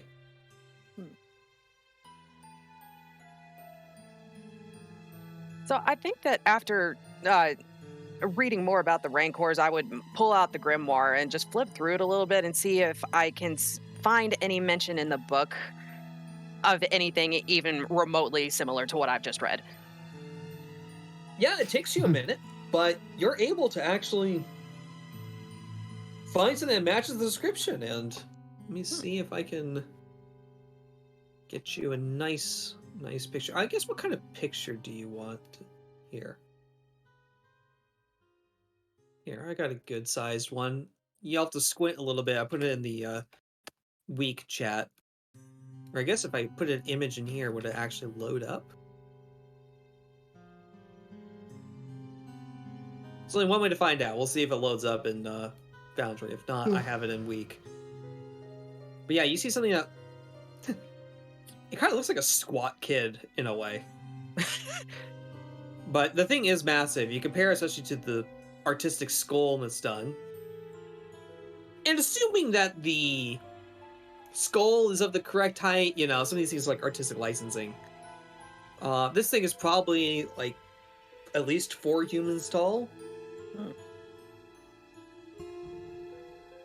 It's mildly concerning. A little bit. Yeah. Something you probably wouldn't want to fight if you can avoid it. Mm-hmm. But yeah, it is in the grimoire, which is surprising. Okay. Which suggests there might be a Rancor on this planet. That's concerning. Okay. Or someone was familiar with it. Yeah, someone was familiar with it. Maybe it was just something from the original colonists and the thing has died off. It's not super clear. But alas, as you were perusing through the datapad finally mentions unauthorized entry detected. Deleting data per security protocol 2237. OMG, WTIF, IMPPQ. Yes. And you literally see the text get deleted away and away and away and away and away and away, and now you have a blank datapad. Okay, well, it was fun while it lasted, I guess. You broke my datapad. I'm sorry.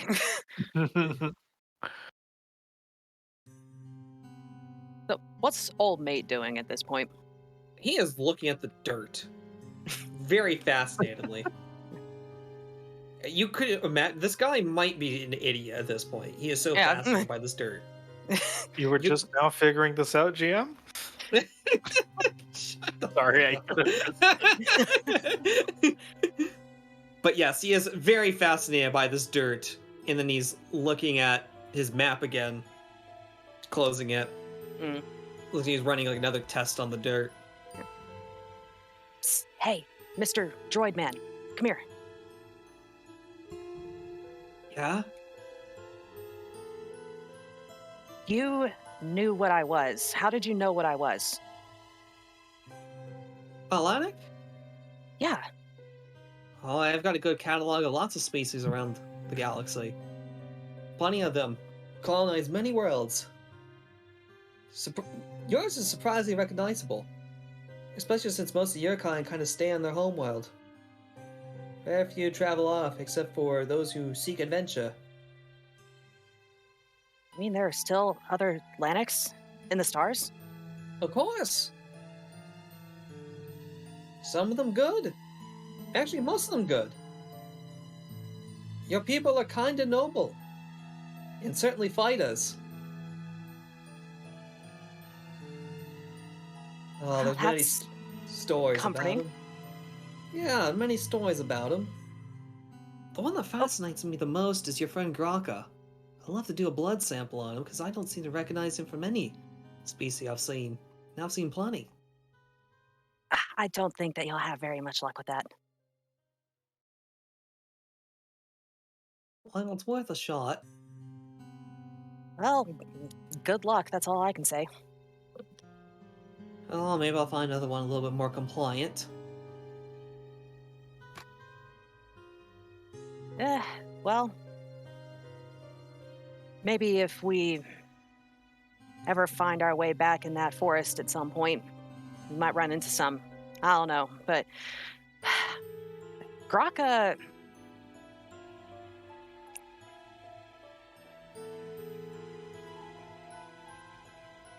The people of the forests aren't necessarily friendly. Graka is one of the good ones.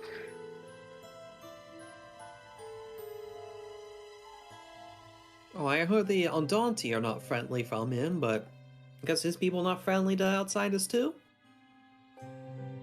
Well, the Ajuki, from what I've come to understand, they're not outwardly hostile toward outsiders, but I don't necessarily think that they would be welcoming to them. Grok is kind of a special case. Aye. Well, we can always worry about that later. Yeah. We're going to be traveling together. I'm sure that it'll come out at some point, but I think that that's his story to tell. Yeah, it'll be a good story for him. So, speaking of good stories, pulls up the jar of dirt. You know, the dirt here is basically magical, right? Does that make sense to me? Does the dirt being magical make sense to me at all? No. I didn't think so. But his next sentence is going to make a little bit more sense. Okay. And there seems to be lots of traces of radiation. You know, something must have happened here around like 300, 500, 400 years ago. Zale, that would line up with the start of the Imperium War, where lightning and thunder came from the sky and turned... Let me go back to the map. So, if I can draw the biggest box over here. So, this all used to be a giant plain once you get out from the mountain range. Mm-hmm. But about 400 years ago, a lot of the plains is now the Madlands. Here. It used to be all part of the Plains of Arcadia. If I can just unhide the Plains of Arcadia text down there. There used to be many kingdoms up and down the Badlands.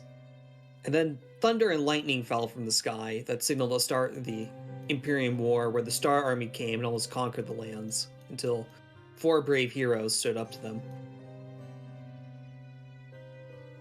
And yeah, what was once fertile plainland is now a desert wasteland. Mm-hmm. So yeah, the timeline would match up with what you know about the war. There was destruction in the sky at first, then this skeleton army, or star army, some people call it both ways, seemed to have invaded the land, cut off everything. They're about to conquer up the Karnak Valley up here near Warstream. And then 4 heroes seems to have defeated the stylized captain of this army, and the army basically fled for the hills. Lots of people died on that one. Mm-hmm. So yeah, he's asking about the dirt that seems radioactive. It's like Yeah. something happened here like 400 so years ago. Yeah, believe it or not, this place wasn't always a desert wasteland. It used to be very fertile, from what I understand. But Really? mhm. What happened? Supposed to be fertile. Some terrible destruction came. I don't pretend to be an expert, but apparently the sky opened up. There was lots of thunder and lightning, and that brought with it a lot of destruction.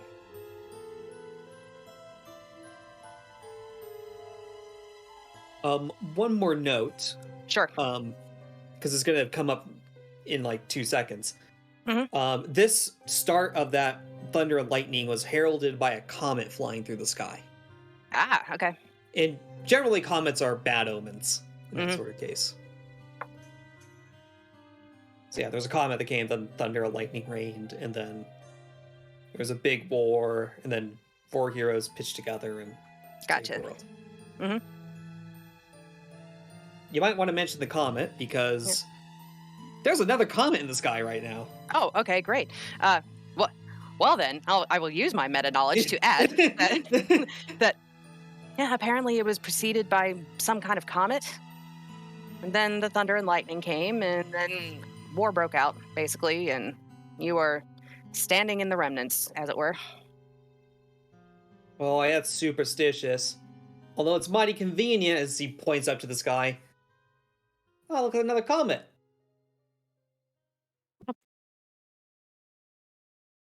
Oh, well, that bodes well. Well, superstition or not, that apparently was the chain of events, so Boy, that'd be difficult. It's still... Well, now that just raises more questions. So, okay. Time is weird here, apparently. Maybe I'm just dead. Maybe you're dead. Maybe I'm dead. Maybe we're all dead and we're in some kind of dream world. Oh. Antagonist just kind of like putting her finger on her carotid artery, like, you know, do I have a pulse? Okay. Do you have a pulse? He kind of brings... No. He starts bringing out this book. One of the books he found on the crash site. Mhm. Boy.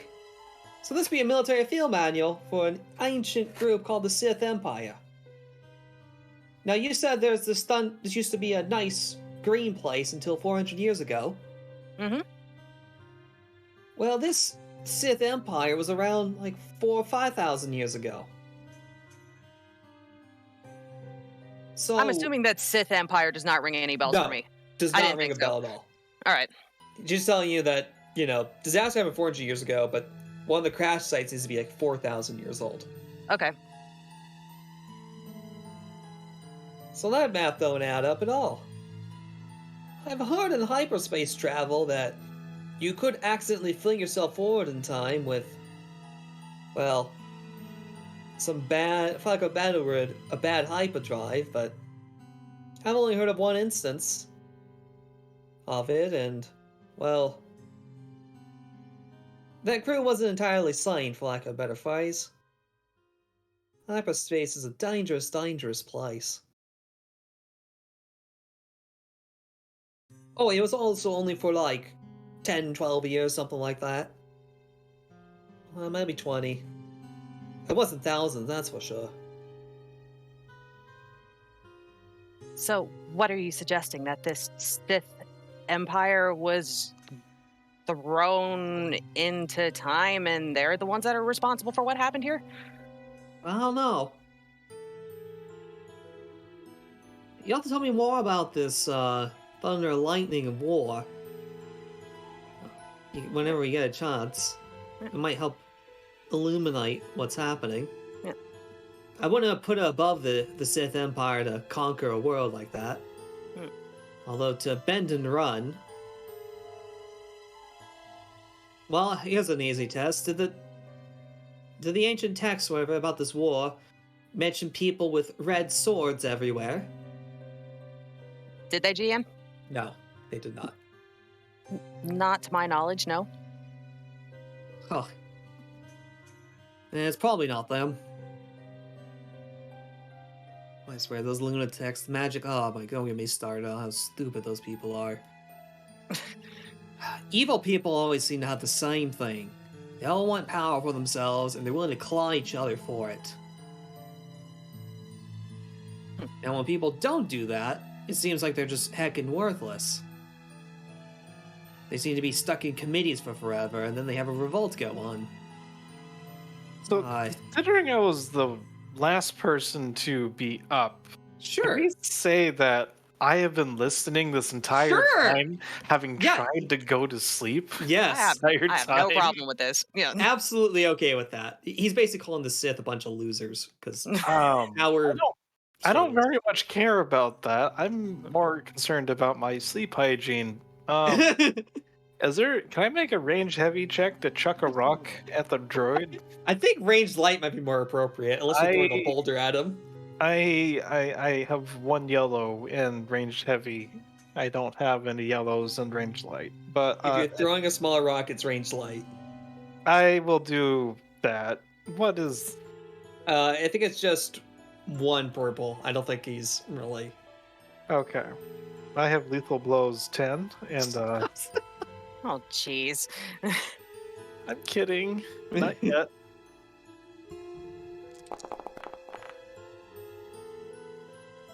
You hit him pretty good with a rock. Oh my. The eyes go dim for a second. I don't know. Oh, what the? Okay, I get it. Too loud. I'll pick up the conversation later then. Need that beauty sleep after all.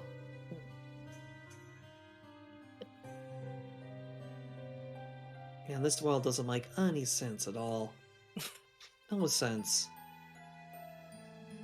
No sense.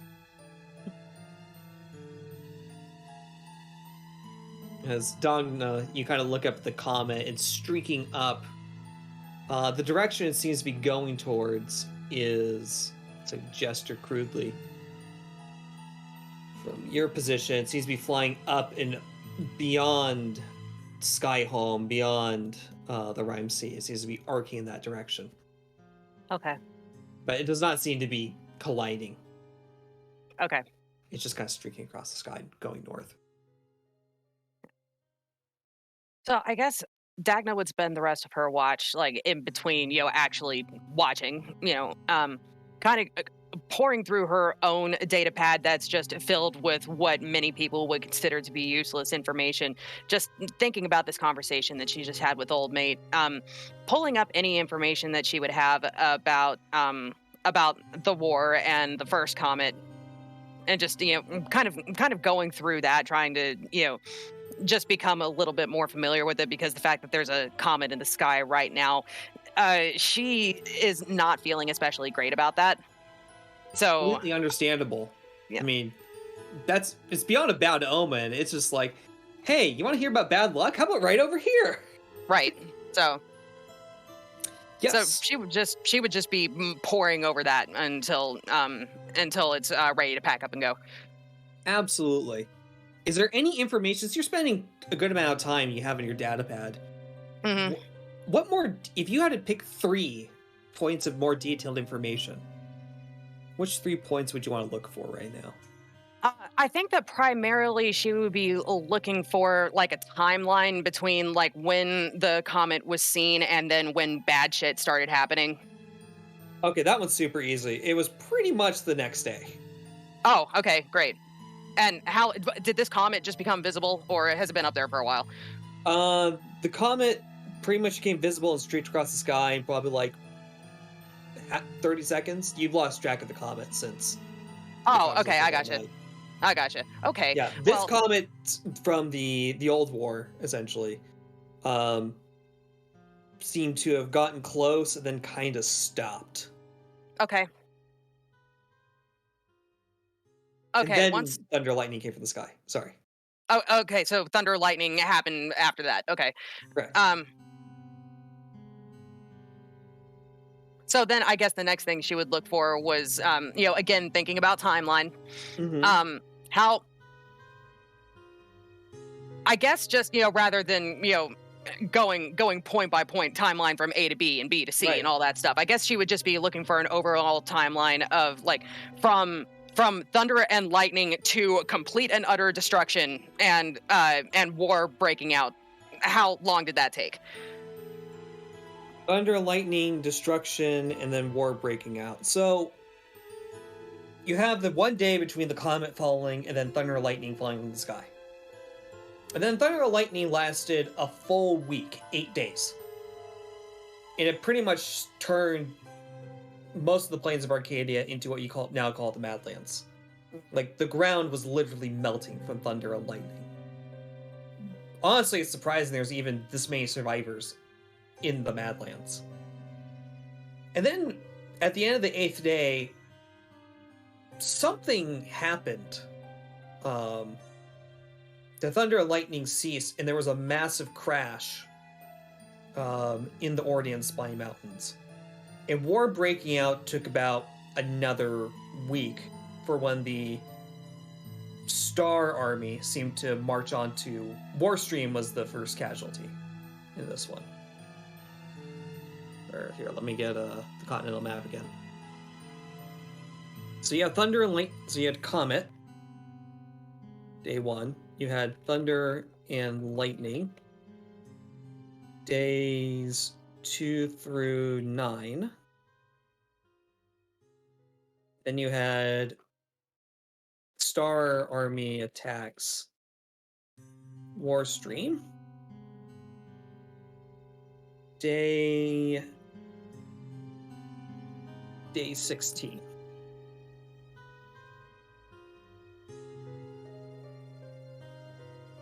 So it was pretty rapid with that. Okay. The Star Army came with some pretty... came with like battle, what you would call like a battle torso. So you get Star Army. And it really came with, skeletons, as they would call it, because these people were in all white armor that you now call Star Armor. It's a very hard plastic. You had, they call it battle tortoises. I'm going to misspell tortoises, but I don't care at this point. Which seem to have, like, battle beetles, actually, would be a better phrase, because they have 6 legs. And then there's some kind of caterpillar catapults, where they continue to launch thunder and lightning, it seems. Seems to be the main group of ways they would attack. Okay. Yeah, you thought Rancors were hard to defeat. There wasn't much that could penetrate the armor of a battle beetle. It really wasn't all hope was lost until these 4 heroes came after 9 months. 9 months as a baby. Yeah, basically a whole baby. Yeah. Heroes of... or Battle of the Valley.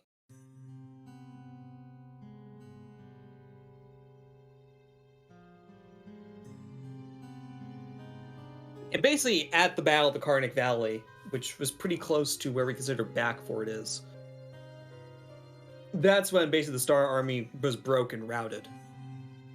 And while the surviving city-states, especially Bossports, they were most in threat, he was like, how can we repay you? All those 4 heroes asked was like, can we please just have this tower for ourselves? And that's how they became the Paladins of the Adamite Tower. Great, they're a little tiny fiefdom.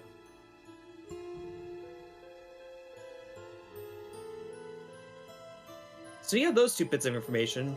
What, any last bits of information? Something major, something that'd be like, you get like an 8+ on the test if you answer Right. that. I think that the last thing would be just the 4 heroes, like who they were, what they did, and what happened to them after all was said and done. Yes. These 4 heroes seem to be of... Let me just double check my data sheet.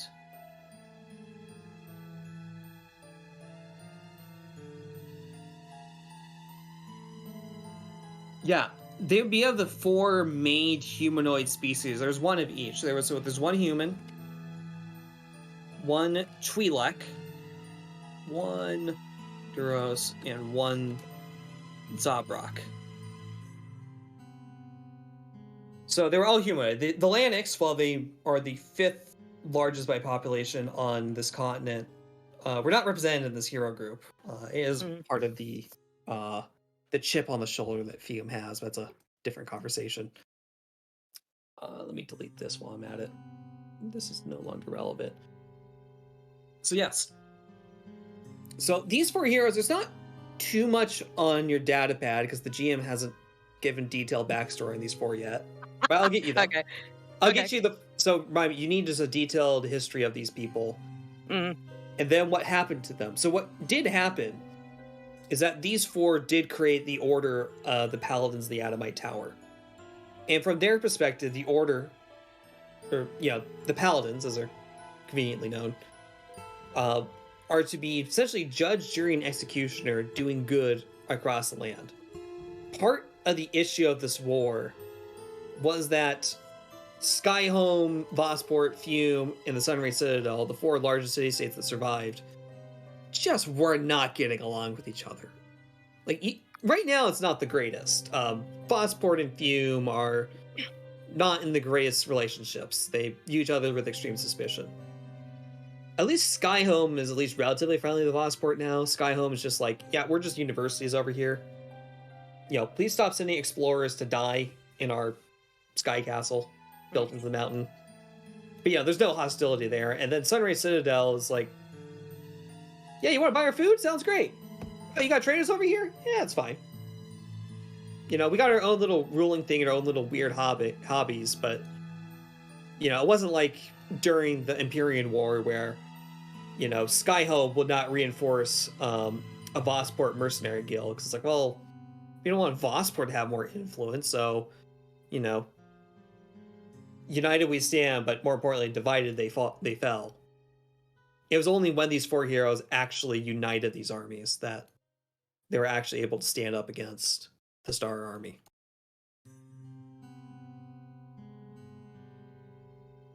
And so with that, the Paladin's goal is to make sure that, hey, if there's crime, just because you leave one city doesn't mean you're going to find safe refuge from another. There is a weird reference of let me just get the spelling right. They believe they got some of this philosophy, if I can just, how do I spell it? From an ancient group of people, like even well before Planetfall, called the Jedi, emphasizing an aspect of aligning themselves with the light, the natural course of magic, and then not falling into the dark side of magic and bringing balance to it. They believe themselves are the ones who are bringing balance to this world.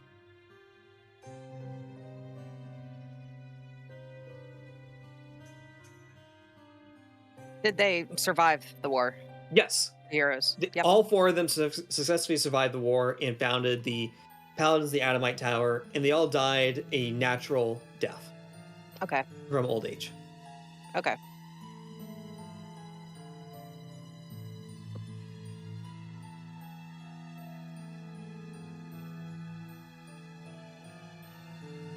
I know, you got so much lore to put in that summary.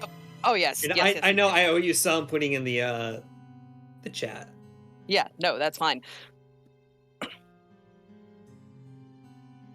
So I guess just to wrap up my little bit of this, she's Yeah, she's going through all this. She has this like little she's made kind of a little makeshift like study station for herself. That old data pad that she's looking at that's now dead is just kind of like sitting off to her side. She has the grimoire open, and then she has her data pad out, and she's just been like combing through her stuff and then making like a little bit of like concise like bullet points of all of the things that she was looking up just now, just so that if she needs them, they're all right there. She doesn't have to go looking for it.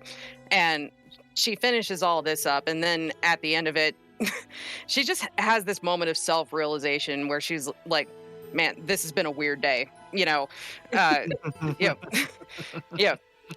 Sky people came, and now there's an ill-omened comet overhead, and she just kind of looks up at the sky with just this amused grin on her face.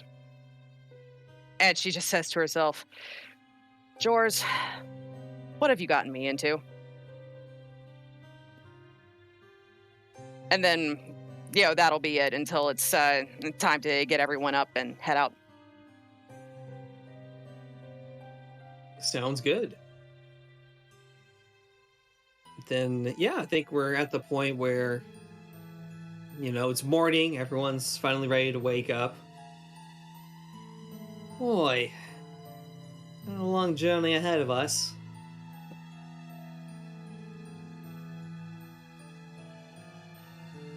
Yeah, let's get everyone up. Jill, head over to Graka first, and she hasn't quite gotten used to the whole she knows that he's probably not dead, but she hasn't quite gotten used to the whole stillness of Graka. So she just kind of walks up to him and just very gingerly puts her head real close to him. Is he breathing? Okay, then just kind of reaches over and pokes. It's almost like a reptilian. His eyes are not closed, but it's almost like a reptilian. I don't remember what they're called, but the second the membrane that closes up over their eyes when they're underwater. His eyes are just very milky looking when you do that, and as you go to touch him, they just kind of retract. Yeah, Chuck. Groka, come on. We need to get everyone up and get moving. Is the metal one stopped talking? I heard that. Does that answer your question? I heard you all night.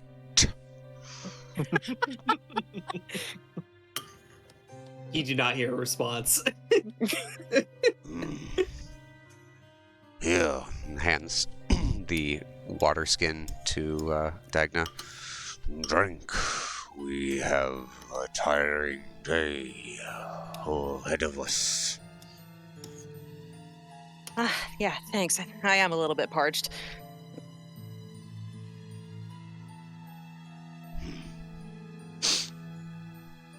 Nice. Time to get walking. Although finding what we got food. I mean, I gave all those rations to Ilyana.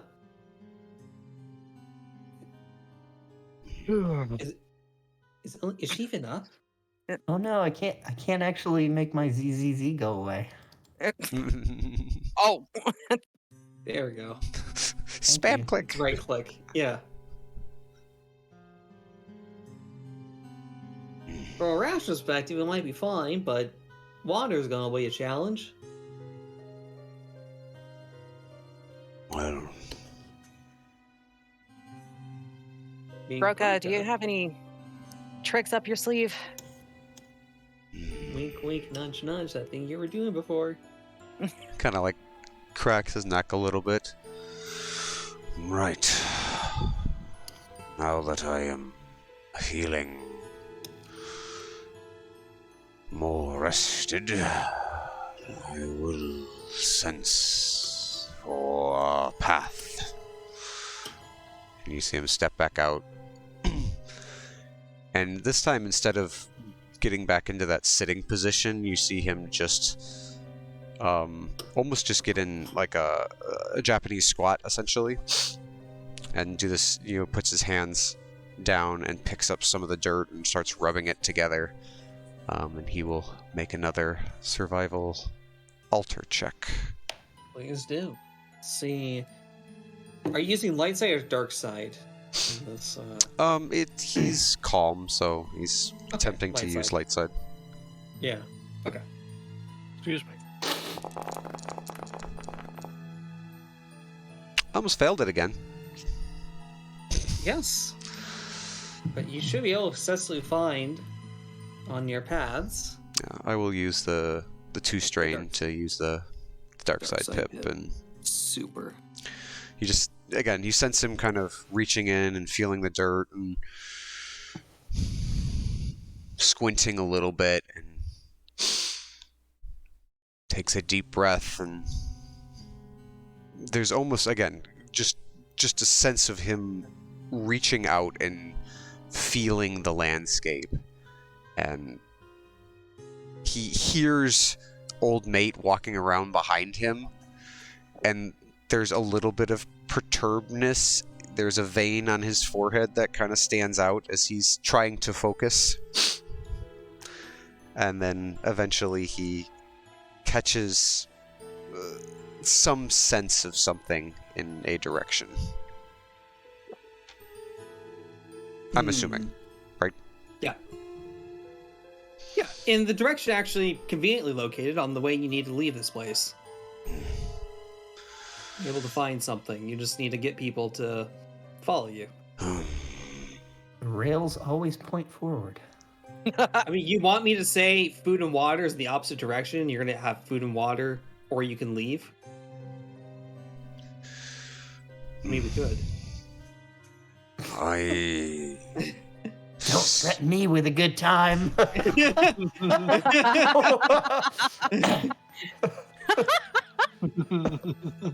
I sense more fertile ground farther south.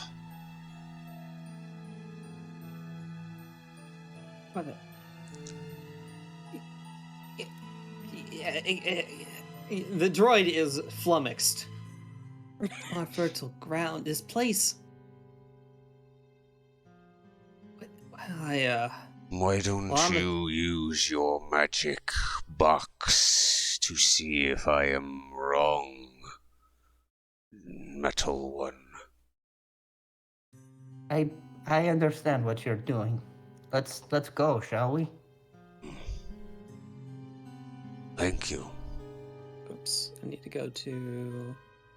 I get it. It's fucking magic. Let's go.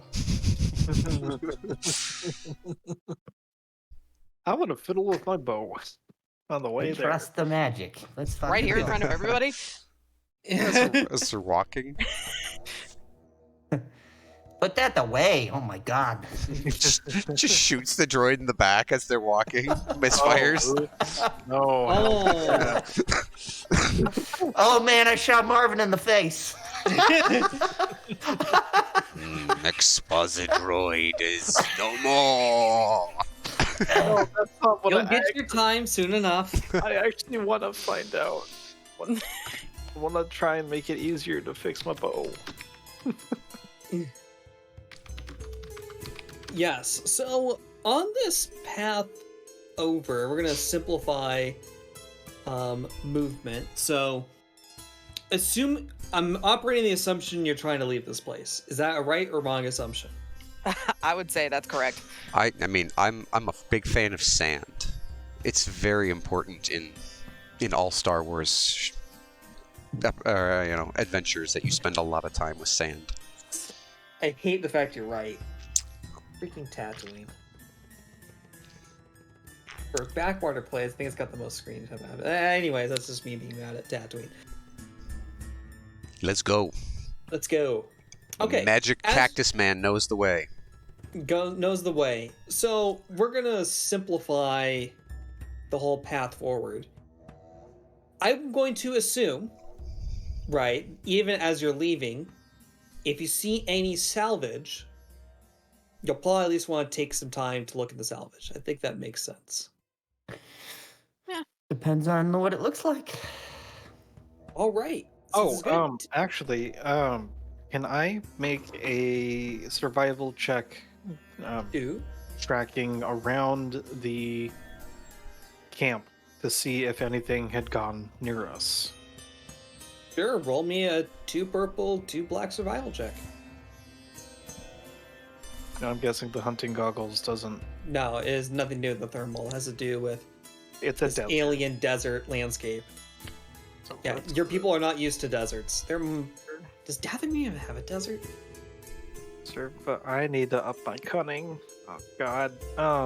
2 and 2. Yes. There might be some deserts, but I don't think you personally visit the deserts of Dathomir. Okay. Yep, from what you can identify, you're the only people who've been to this camp. Well, aside from the 3 dead people who probably committed suicide, but yeah. You're the only ones in the camp, apart from the 3 dead people. Who picked up the vibroblade, by the way? Yeah, who picked up the vibroblade? I thought you did. Or was it Ilyana? I didn't even know there was one. Oh, I thought I mentioned, yeah, who was the one that turned on the vibroblade? I thought Kalis did. Yeah, weren't she the one testing, hey, does it work? And I said, yeah, it worked. I guess I did. Hey, let's drop in 1 vibro knife into your inventory. That was, to be fair, that was a lot of lore drop ago. Yeah, it was. That's fair. That's fair. I didn't expect my watch would take that long.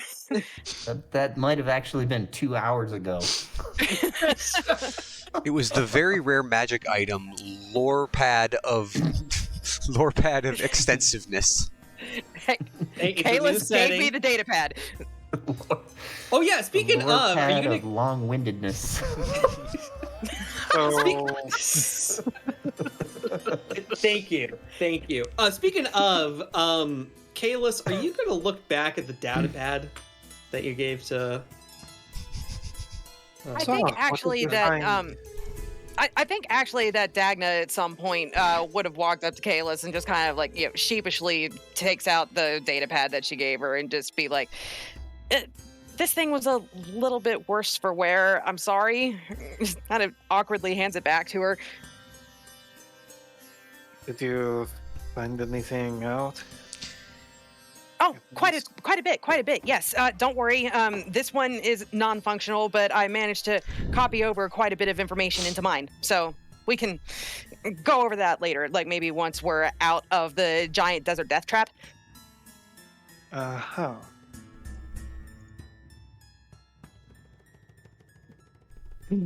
All right. Trans, please. I see what you're trying.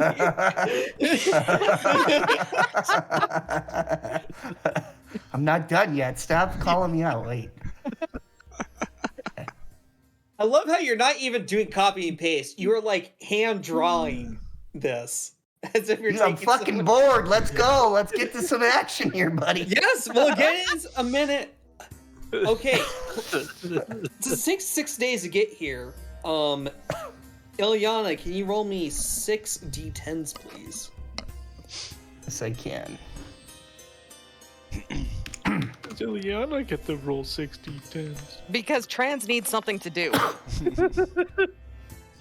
Okay, so you found. With that 4-4. Ooh. My 4-4 make sure all your kids don't grow. Okay. That's a really high roll. Goodness Yeah. sakes. No. This is the last 2 are very interesting. So, with that noted, we're going to take basically an abridged summary so we can get to some action tail end soon. So, let's see. Ilyana, could you also roll me another 6d10?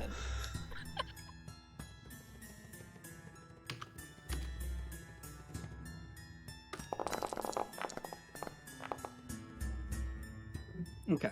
That's my favorite number. That's fair. No, lots of 5s, lots of 3s. Okay. Ooh. Okay, I'm done with my Interesting. rails. Got it. Sounds good. Plot railium go. You can harvest it later. So, as you're walking through, Choo-choo.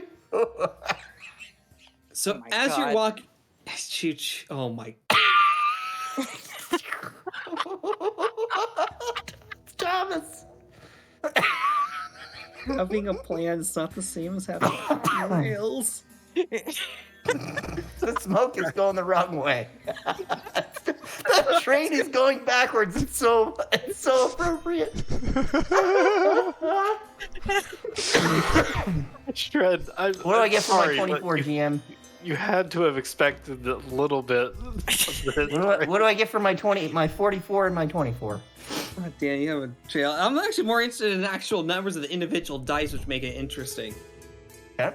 So, the first, let's see. Actually, can you roll me another 3d10 on this? Oh my please? God. Okay. So, your first ship that you come across is. Can you roll me another 3d10, please? Oh my goodness. Could you stop rolling threes, please? Could you roll another 1d10, please? No.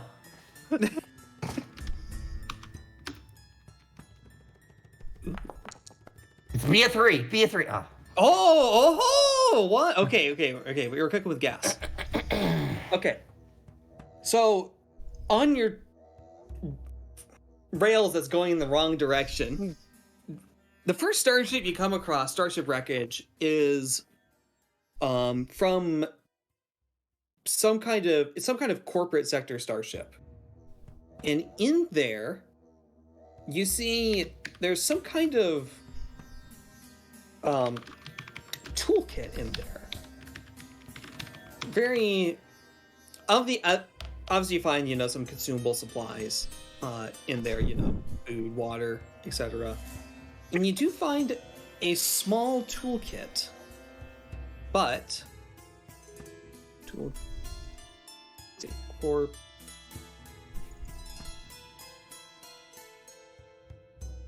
small toolkit.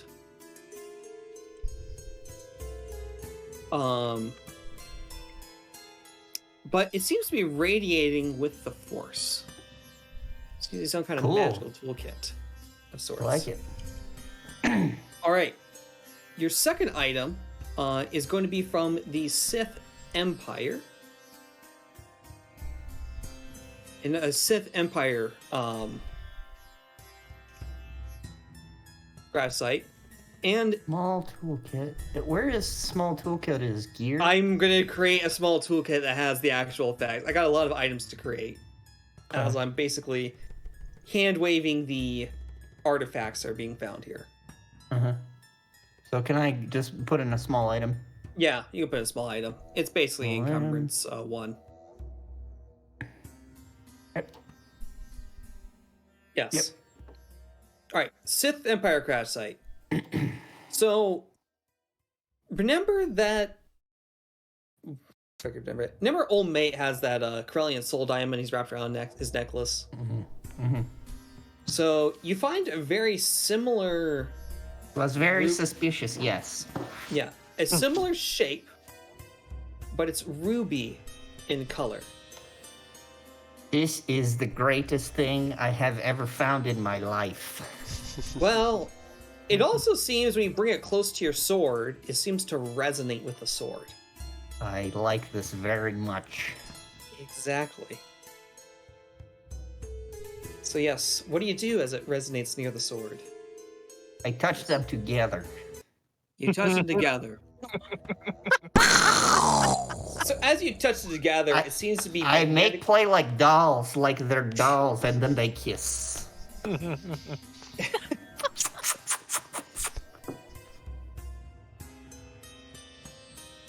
I'm sure everyone else is also wondering what the heck is going on with Ilyana. I like this As the music desert- very much also. This feels very good for my character. I like this. I quickly make a couple steps away from ground zero. Gruck is just pushing the train.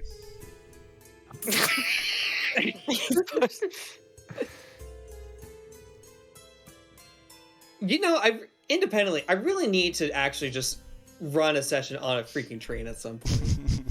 It would probably be easiest for you to prepare.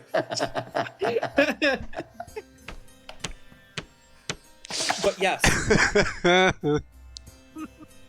there is a convenient, I don't know how to describe it, slot for this ruby crystal to be pushed in. Amazing. Amazing. Do you wish to push it into the slot? I push it in with great care. With great care. You got a rare weapon. It's got a gem slot already. I Right? fucking rule this world. High eye level weaponry here. Oh snap! I haven't heard eye level in years. So My when you boy. So when you slot it in, one thing that you definitely notice is when you quote unquote turn on the sword again, instead of being this light translucent gray, now it's more of a medium to dark red translucent color. Yes. You haven't fully connected and communed with it yet to unlock its full potential. And the saber crystal. But, you know, given some time to meditate, you can find its unique properties.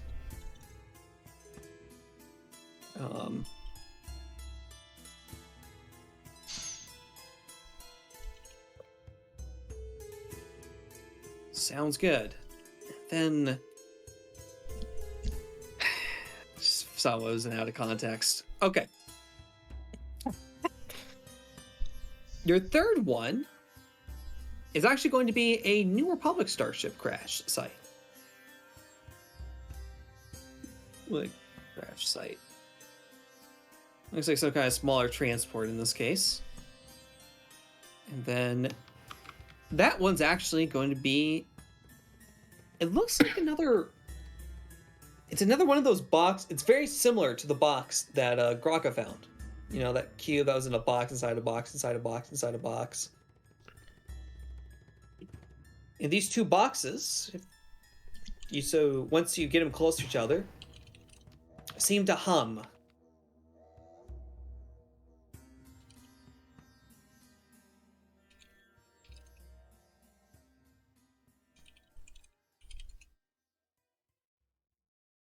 They're gray cubes with blue edges. Harmonize and hum. Harmonize and hum when they're brought close together. Your fourth, fifth, and sixth. Okay, these ones are going to be really interesting. You can't see, not even old mates even able to tell you where these come from. But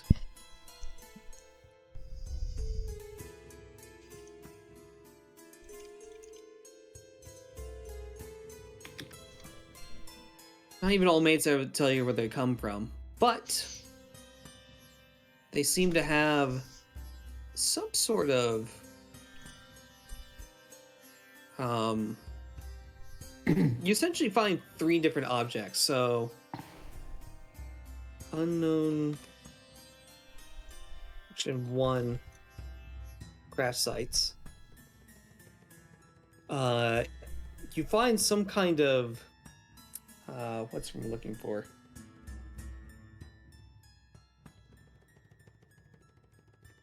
So you have one that's an encumbrance for box.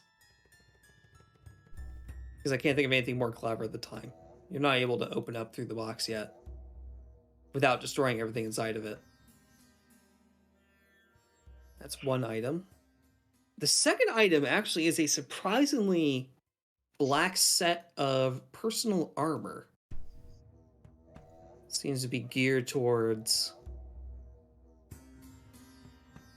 someone of Graka's size. I need to...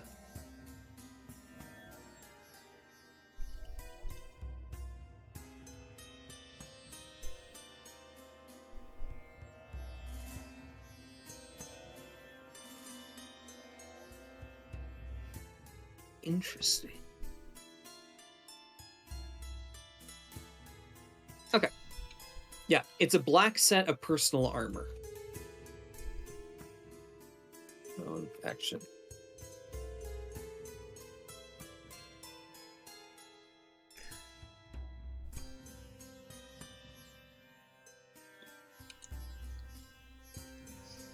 And then the last one.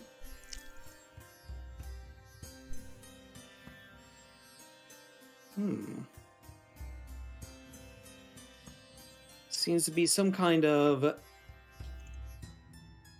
action to craft site. Let me just double check something here.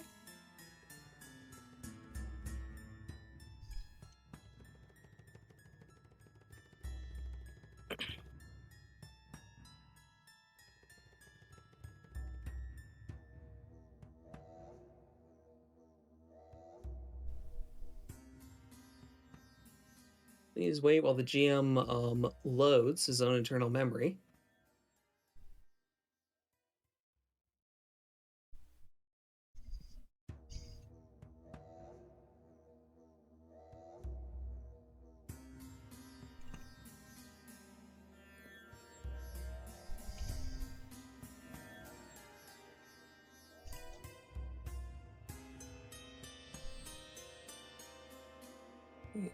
Please wait.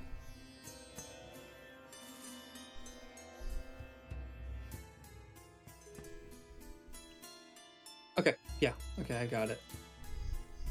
Appears to be some kind of blaster rifle.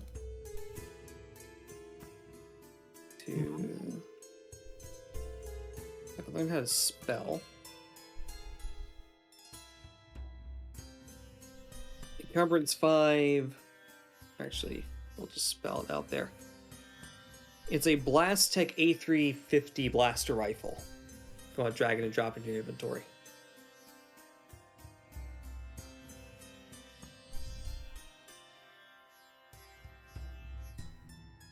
Okay. So yes, from the crash site, you have the small toolkit with Encumbrance 1.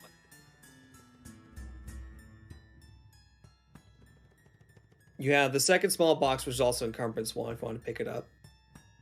You have an Encumbrance 4 box. That's still a mystery box. You have an Encumbrance 5, unless you want to wear it, in which case it's Encumbrance 2 when you wear it. Black personal armor. And then an A350 blaster rifle, which is Encumbrance 5. You can choose to leave these rare artifacts where they were.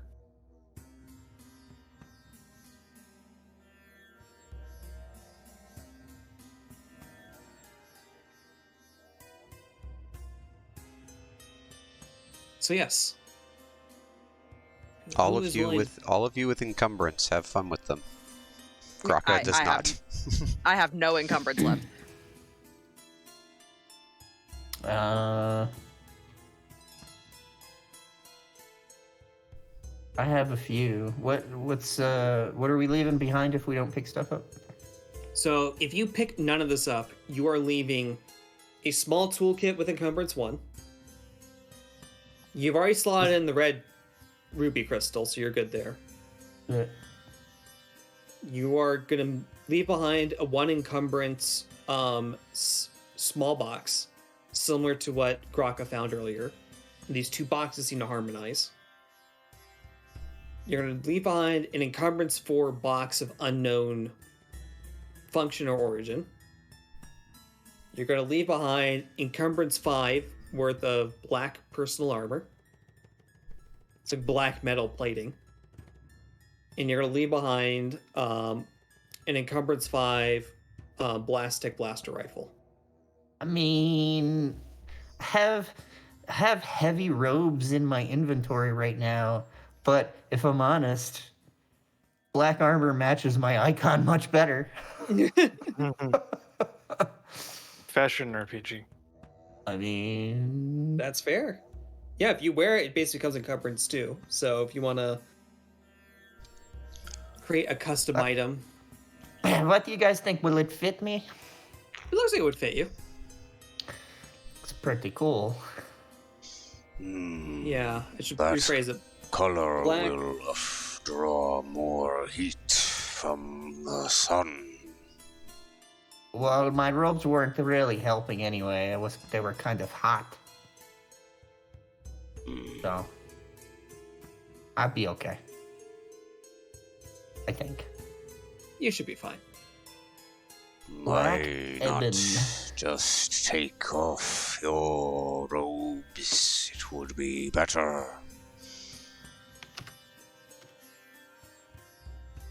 Where is it? It's a custom item I've yet to make. Man, you got a lot of custom items. All right. Yeah. What was the serial number on that rifle? It's in the chat.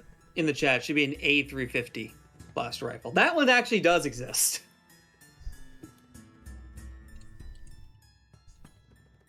Old mate is kvetching that he doesn't recognize the last 3 starships you walked past.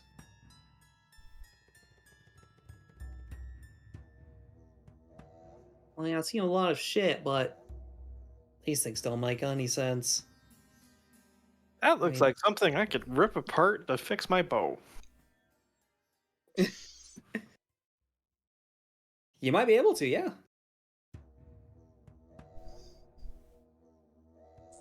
Alright, so what items have you yet to pick up? So, who has the small toolkit? I took the one that resonates with the Force. Yeah, that's one of the magical force energies. Okay, I took that. Okay. You have also the ruby red crystal. Yeah. Who took the second small box? What was the encumbrance on it? 1.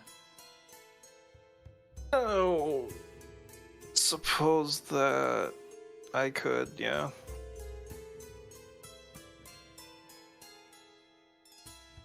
Alright. Who is going to pick up the encumbrance 4 box?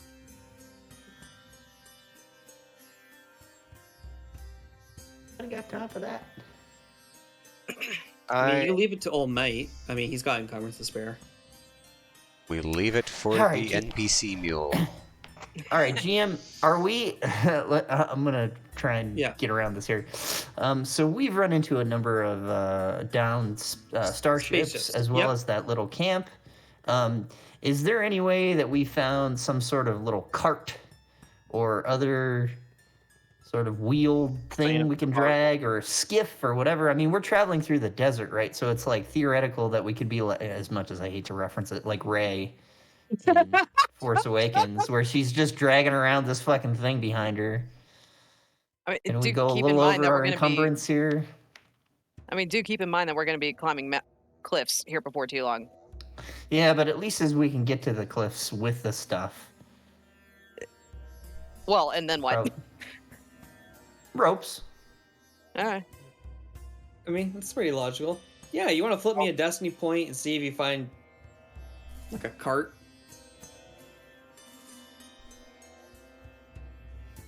What do you want, a survival check or something? I want a destiny point. I flipped Yeah. one, I think. Yeah, no. You find a cart to put all this on. Okay. Hey guys, look what I found. Now we Holy. don't have to leave things behind. While we're doing that, you see old mate, he's still trying to scour stuff. I'll catch up with you guys in a minute. Yeah, walk without me, I'll catch up. Yeah, okay, we're not really waiting for you, but yeah, okay. Yachuk, move quickly. We can leave him behind for Let's go. Yeah. demon lizards. Doesn't seem very hospitable, but okay. Yeah, I want to see if the computer's still running here. He's probably going to follow our tracks, which kind of sucks, but you know. So yes, we finally get to put all of that there. Ilyana, I think you said you're wearing the black ebon armor, right? Yes. Okay. I'll get you a stat block that in the next few days. And I'll need to remember to put all this in the data set too eventually. So Make sure it's sexy looking. Oh yeah, it's definitely sexy looking. I mean, it's got a nice reflective sheen on it. Like, you know how leather, right, kind of has that nice sheen in the right light? think that kind of nice sheen. Despite what it looks like in a ruined wasteland.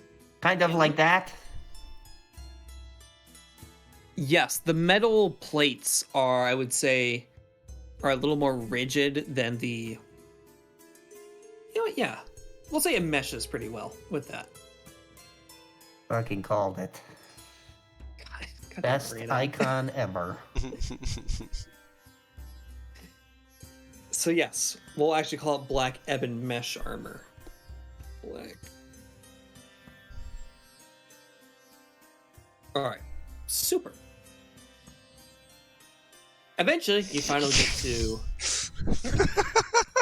See? Well.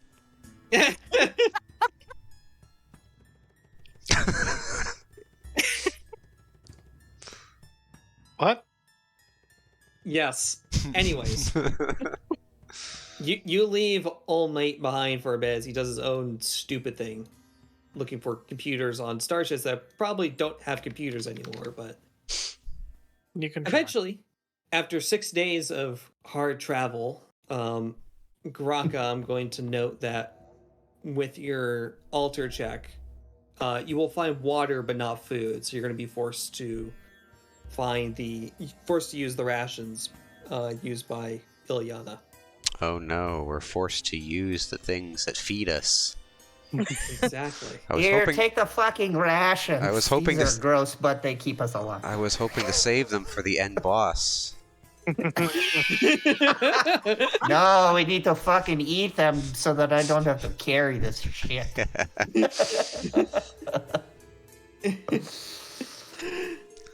What, you're going to pause at the final boss? Like, hold on, let me eat this cheese wheel. You know it. If they restore wound threshold, I'm invincible. I have so much. And with this great boob armor, I'm fucking going to rule this world. Get this fucking shit. I'm will bow down before your queen, I tell you. You forget. Oh my god, look at this map, is glorious. It is beautiful art. This is like Donkey Kong, amazing. Oh my fucking god. What? It's called art. It's beautiful. There Whoa. wasn't a good Cliff Battle macro I needs. At least I loaded in almost immediately on my shitty frontier internet. Oh my god. As you finally get to the Cliffs of Despair, you finally see All Might run over in your direction. Oi! Wait, what? There's a ladder there! I mean, someone's already walked this cliff before. I would like to check for tracks. Yeah, give me a 1 purple, 2 black survival check. There's been a lot of wind and dust that might have covered some tracks. So, expert tracker? Yes. One of those So black... take a step back off. Graka is watching Kalis. Wiggle. I mean, no. Yes, the cliffs are a dark brown color. You know, they seem a lot more wet, for lack of a better word, compared to the dry desert. Oh, wonderful. Wonderful. Yes. So, despite the desert perhaps blowing sand all over the tracks, you've seen that, yeah, there's been enough movement over time that there probably are people using this to go up and down. But based on the age of the tracks and based off of the frequency they use, there does not appear to... The last person who used it may have been like months ago. There's really no traffic over in this direction. As of current.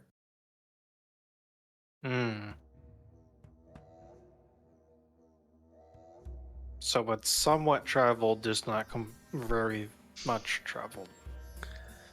Right. And based on Once again, please excuse my beautiful artwork as I try to keep this stylized. From what you can tell, there was a ladder going up to here. Then there's a smaller rope up to here. And then presumably there probably was a third rope going up here, but now it's basically like a rock climbing gym wall. Oh, Horizon Zero Dawn. We meet again. Yes, much like that. And with your tracking, it looks like you see someone who, a dead body. I don't have a dead person here yet. Actually, I might have a dead person here. We can oblige. Here, old mate, come over here for a second. Oh my goodness. I want to get rid of this guy so bad. I'm sorry. Not really? You're not sorry, you know it. Yeah, this guy looked like he died from the fall. So He's going to make an excellent meat shield. I mean, metal shield. I mean, friend. Yeah. why? You got a plan to scale this thing? Climbing. We have the climbing gear. Well, it shouldn't be too bad. We could go up Hatazi way without needing to use our gear. It looks like there's a path, a ladder, rope, and I think. Actually, now that I think about it, can I rifle through the dead guy's body, or has he been there for a bit? He's been there. You get the inclination from your expert tracker talent that he's probably tried to climb. I mean, his foot size and the footsteps that you last saw are the same size. And it looks like he tried to climb and then he fell. Mm-hmm. GM, I would like to fashion a belay so that we can pull up our cart. Okay. Sure. I think we have well, the climbing gear should have ropes, right? Yes, that's kind of part of the climbing gear. Okay, so then I'm hopeful that we could, every time we get to a new level, we could like belay it up. Yes. And then hold it there and then do the next one and belay it up, and like it's just like an extra check to get all the gear, and then if we lose it, it's like whatever, we just dropped it. Yeah. Yeah, so just for reference, each yellow zone is a range band. So to go from, say, this yellow zone we're currently at just up to this next zone is a maneuver. The things that you see in blue are difficult terrain. So if you want to move from, say, this yellow zone to the next yellow zone in this blue section, it's going to take 2 maneuvers. I have and this is all like vertical cliff. That. Yeah, this is all vertical climbing. So just for extra reference, on the left-hand side, looks like you're going to have to leap up to some of these rocks and then climb this rock formation to leap onto a second stable rock and then climb like a rock ladder, essentially, up and over and then up again to get to the top. Your middle path is probably the fastest because you just need to go up some rope, go up obviously a rope ladder, and then climb up a smaller rope, yes, and then you need to climb up this rock formation, the rock climbing wall, to get to the top. And then this last one is there's a winding path, so there's no need to make a check going up to here. And then you climb up, you leap up into the rock formation and then climb up the rock ladder before getting to this higher vantage point and then doing one last climb. Graka's gonna study the 3 paths and he'll look over. I think this one to the right is our best option.